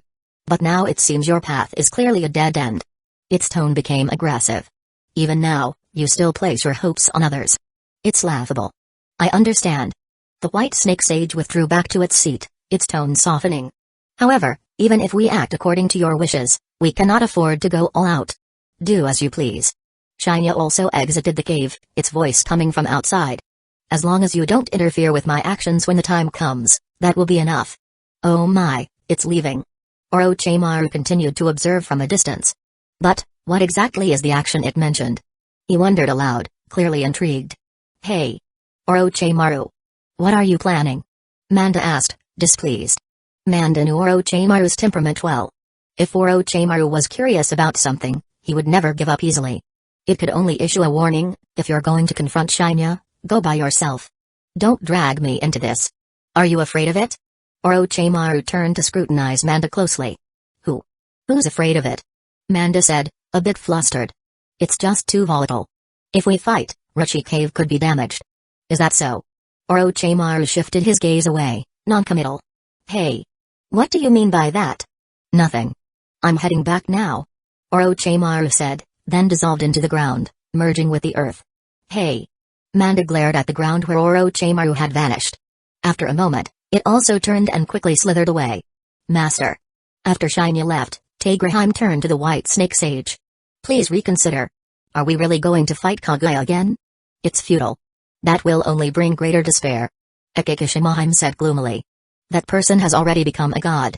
We can't possibly defeat her. Shut up. We only need to follow the master's orders. Dajutsuan glared at her, mocking. If you're so afraid of death, you can stay behind when the time comes. After all, the master did say to preserve some strength. I'm not someone who clings to life. Akikishimahime retorted. I'm just worried that Rochi Cave's strength will be wasted in vain. Enough. Stop arguing in front of the master. Tagrahime snapped at the two. It's still too early to say. We need to consider this carefully. The White Snake Sage instructed. From today on, have the younger snakes closely monitor the movements in the ninja world, especially the Akatsuki and Kaido Uchiha, as well as those toads. Its figure became shrouded again in the misty white smoke. Even if we do go to the battlefield, it will only be at a critical moment. And if Kaido Uchiha fails too early, we won't need to get involved at all. Understood. Chapter 135, Uchiha Residence, Mount Hama. These days, Kaido has been deeply engrossed in his work, fully committed, but the experiments haven't shown much progress. The divine tree's branches are a highly active material. It is indeed feasible to simply use this material to make paper, but there's a fatal flaw. That is, it cannot absorb natural energy. I should have thought of this earlier. Kaito said, scratching his head and speaking to Yuri, who had came to deliver his meal. When the divine tree's shell was summoned by Nagato, it still needed to absorb his life force to fight. While helping to organize the scattered papers on the floor, Yuri asked. But when the divine tree descended upon the earth, it absorbed both natural energy and the power of the dragon vein to bear fruit. I know. Kaido picked up his chopsticks. I've already figured out the reason. What did you figure out, sweet Kaido? Yuri stacked the papers filled with writing according to their numbers and set them aside. After swallowing his food, Kaido explained. Later, the Sage of Six Paths extracted the energy from the divine tree to create the tailed beasts, and after the 9 tailed beasts die, they can all revive by absorbing natural energy. Yuri smiled. I understand too. It must have been Hagoromo who tampered with the divine tree's shell, fearing it might revive on its own after losing its energy. That's right. Kaido agreed. It's just like how, if you exhaust your demonic energy, you can recover over time. There's no reason the divine tree could only recover by regaining its original energy. But even knowing this, it doesn't help much. Kaito said, a bit frustrated. I still don't know what to do. Maybe sweet Kaido should try using a different material? Yuri suggested, having finished tidying up the room and sitting down in front of Kaido. No, it's okay. I'll continue researching the divine tree. Kaido shook his head. Switching materials is an easy choice, but I don't want to take a step back unless it's absolutely necessary. Yuri glanced at him and knocked on the table. Alright, put the experiments aside for now. Sweet Kaido should hurry up and eat. I know. Kaido quickly lowered his head and started eating seriously. At the same time, Sasuke also sat down at the dining table. He looked at the food on the table and asked. Granny Chiri, where's Uncle? Today, Kaido's lunch was delivered by Yuri. Chiri replied while wiping the furniture with a cloth. Then, I'll start eating. Sasuke clasped his hands together and began eating quickly. Chiri smiled at him and reminded. No need to rush, take your time. Sasuke nodded while chewing his food. Sasuke still finished his lunch quickly and automatically stacked his bowls and chopsticks, bringing them to the kitchen to Washington. I'll do it. Chiri walked over and took the bowls and chopsticks from Sasuke. How's your training been going these days? Not bad. Sasuke replied as he started boiling water. This kid still has a long way to go. Izuna approached, leaning against the doorway, watching the two of them. Humphrey. Sasuke glanced at him with some dissatisfaction. What? Not convinced? Izuna teased him. You've learned everything you need to learn, but you still lack the most important thing. Sasuke asked. Is it the Mangekyo Sharingan? Izuna shook his head. No, it's something even more important. What is it? Sasuke asked. Izuna explained. For example, my brother Madara Uchiha and I both had the Mangekyo Sharingan. Whether it was Taijutsu, Ninjutsu, or Genjutsu, Our levels were about the same, yet I still couldn't defeat him. Why? Sasuke thought for a moment and said. Is it the amount of chakra? That's part of it, but it's not the main reason. Izuna said. The most important thing is that my brother is naturally better at fighting than I am. I think I understand. Sasuke nodded. It's about combat experience, right? Experience is part of it. In our time, ninjas went to the battlefield at a young age, so there was no lack of combat experience. Izuna explained. You do lack experience now, but some people are just naturally better at fighting. Are you saying I'm not naturally skilled? Sasuke felt a bit annoyed. It's not that. Izuna crossed his arms. It's just that as a ninja, you've grown up in too comfortable an environment. Even if you have strong combat talent, you haven't had many opportunities to hone it. Sasuke fell into thought. Think about it carefully. Izuna continued. No matter how many ninjutsu techniques you learn, what's most important is to develop your own combat system. I understand. Sasuke nodded. Speaking of which, in this regard, Kaido is a counterexample. Chiri said with a smile as she put away the washed dishes. It's understandable, that kid has had an even more comfortable life than Sasuke. Izuna remarked. But since he's not a ninja, he doesn't need sophisticated combat skills. Chiri nodded. Although Kaito doesn't have combat experience, he's very smart and knows how to respond in any given situation. That's enough. Izuna said. He's more of a strategist than a fighter. On the battlefield, he's better suited for support roles. Looks like Izuna-senpai has a pretty high opinion of me. Kaido's voice suddenly sounded. I'm flattered. Izuna turned to see Kaido holding a stack of bowls and chopsticks. With a snort, he asked. A clone? Kaito nodded, walked into the kitchen, placed the bowls and chopsticks in the sink, and smiled. Sorry for the trouble, Chiri-senpai. No problem. Chiri replied. How's the research going, Kaido? Not much progress, but I'll keep at it. Is Sasuke boiling water? Please bring some tea over. Kaito said before turning into a paper figure. Humphrey, always ordering people around. Sasuke muttered. He can't help it, the patriarch is probably used to it. Izuna said with a hint of schadenfreude. As a junior, just do as he says. Humphrey. The water boiled, and Sasuke turned off the stove, picked up the kettle, and walked out of the kitchen. Actually, Sasuke is quite talented, isn't he? Chiri commented as she washed the dishes Kaito had brought in. Izuna nodded. That kid has strong talent, but he easily gets carried away. He's still young, a little pride is normal.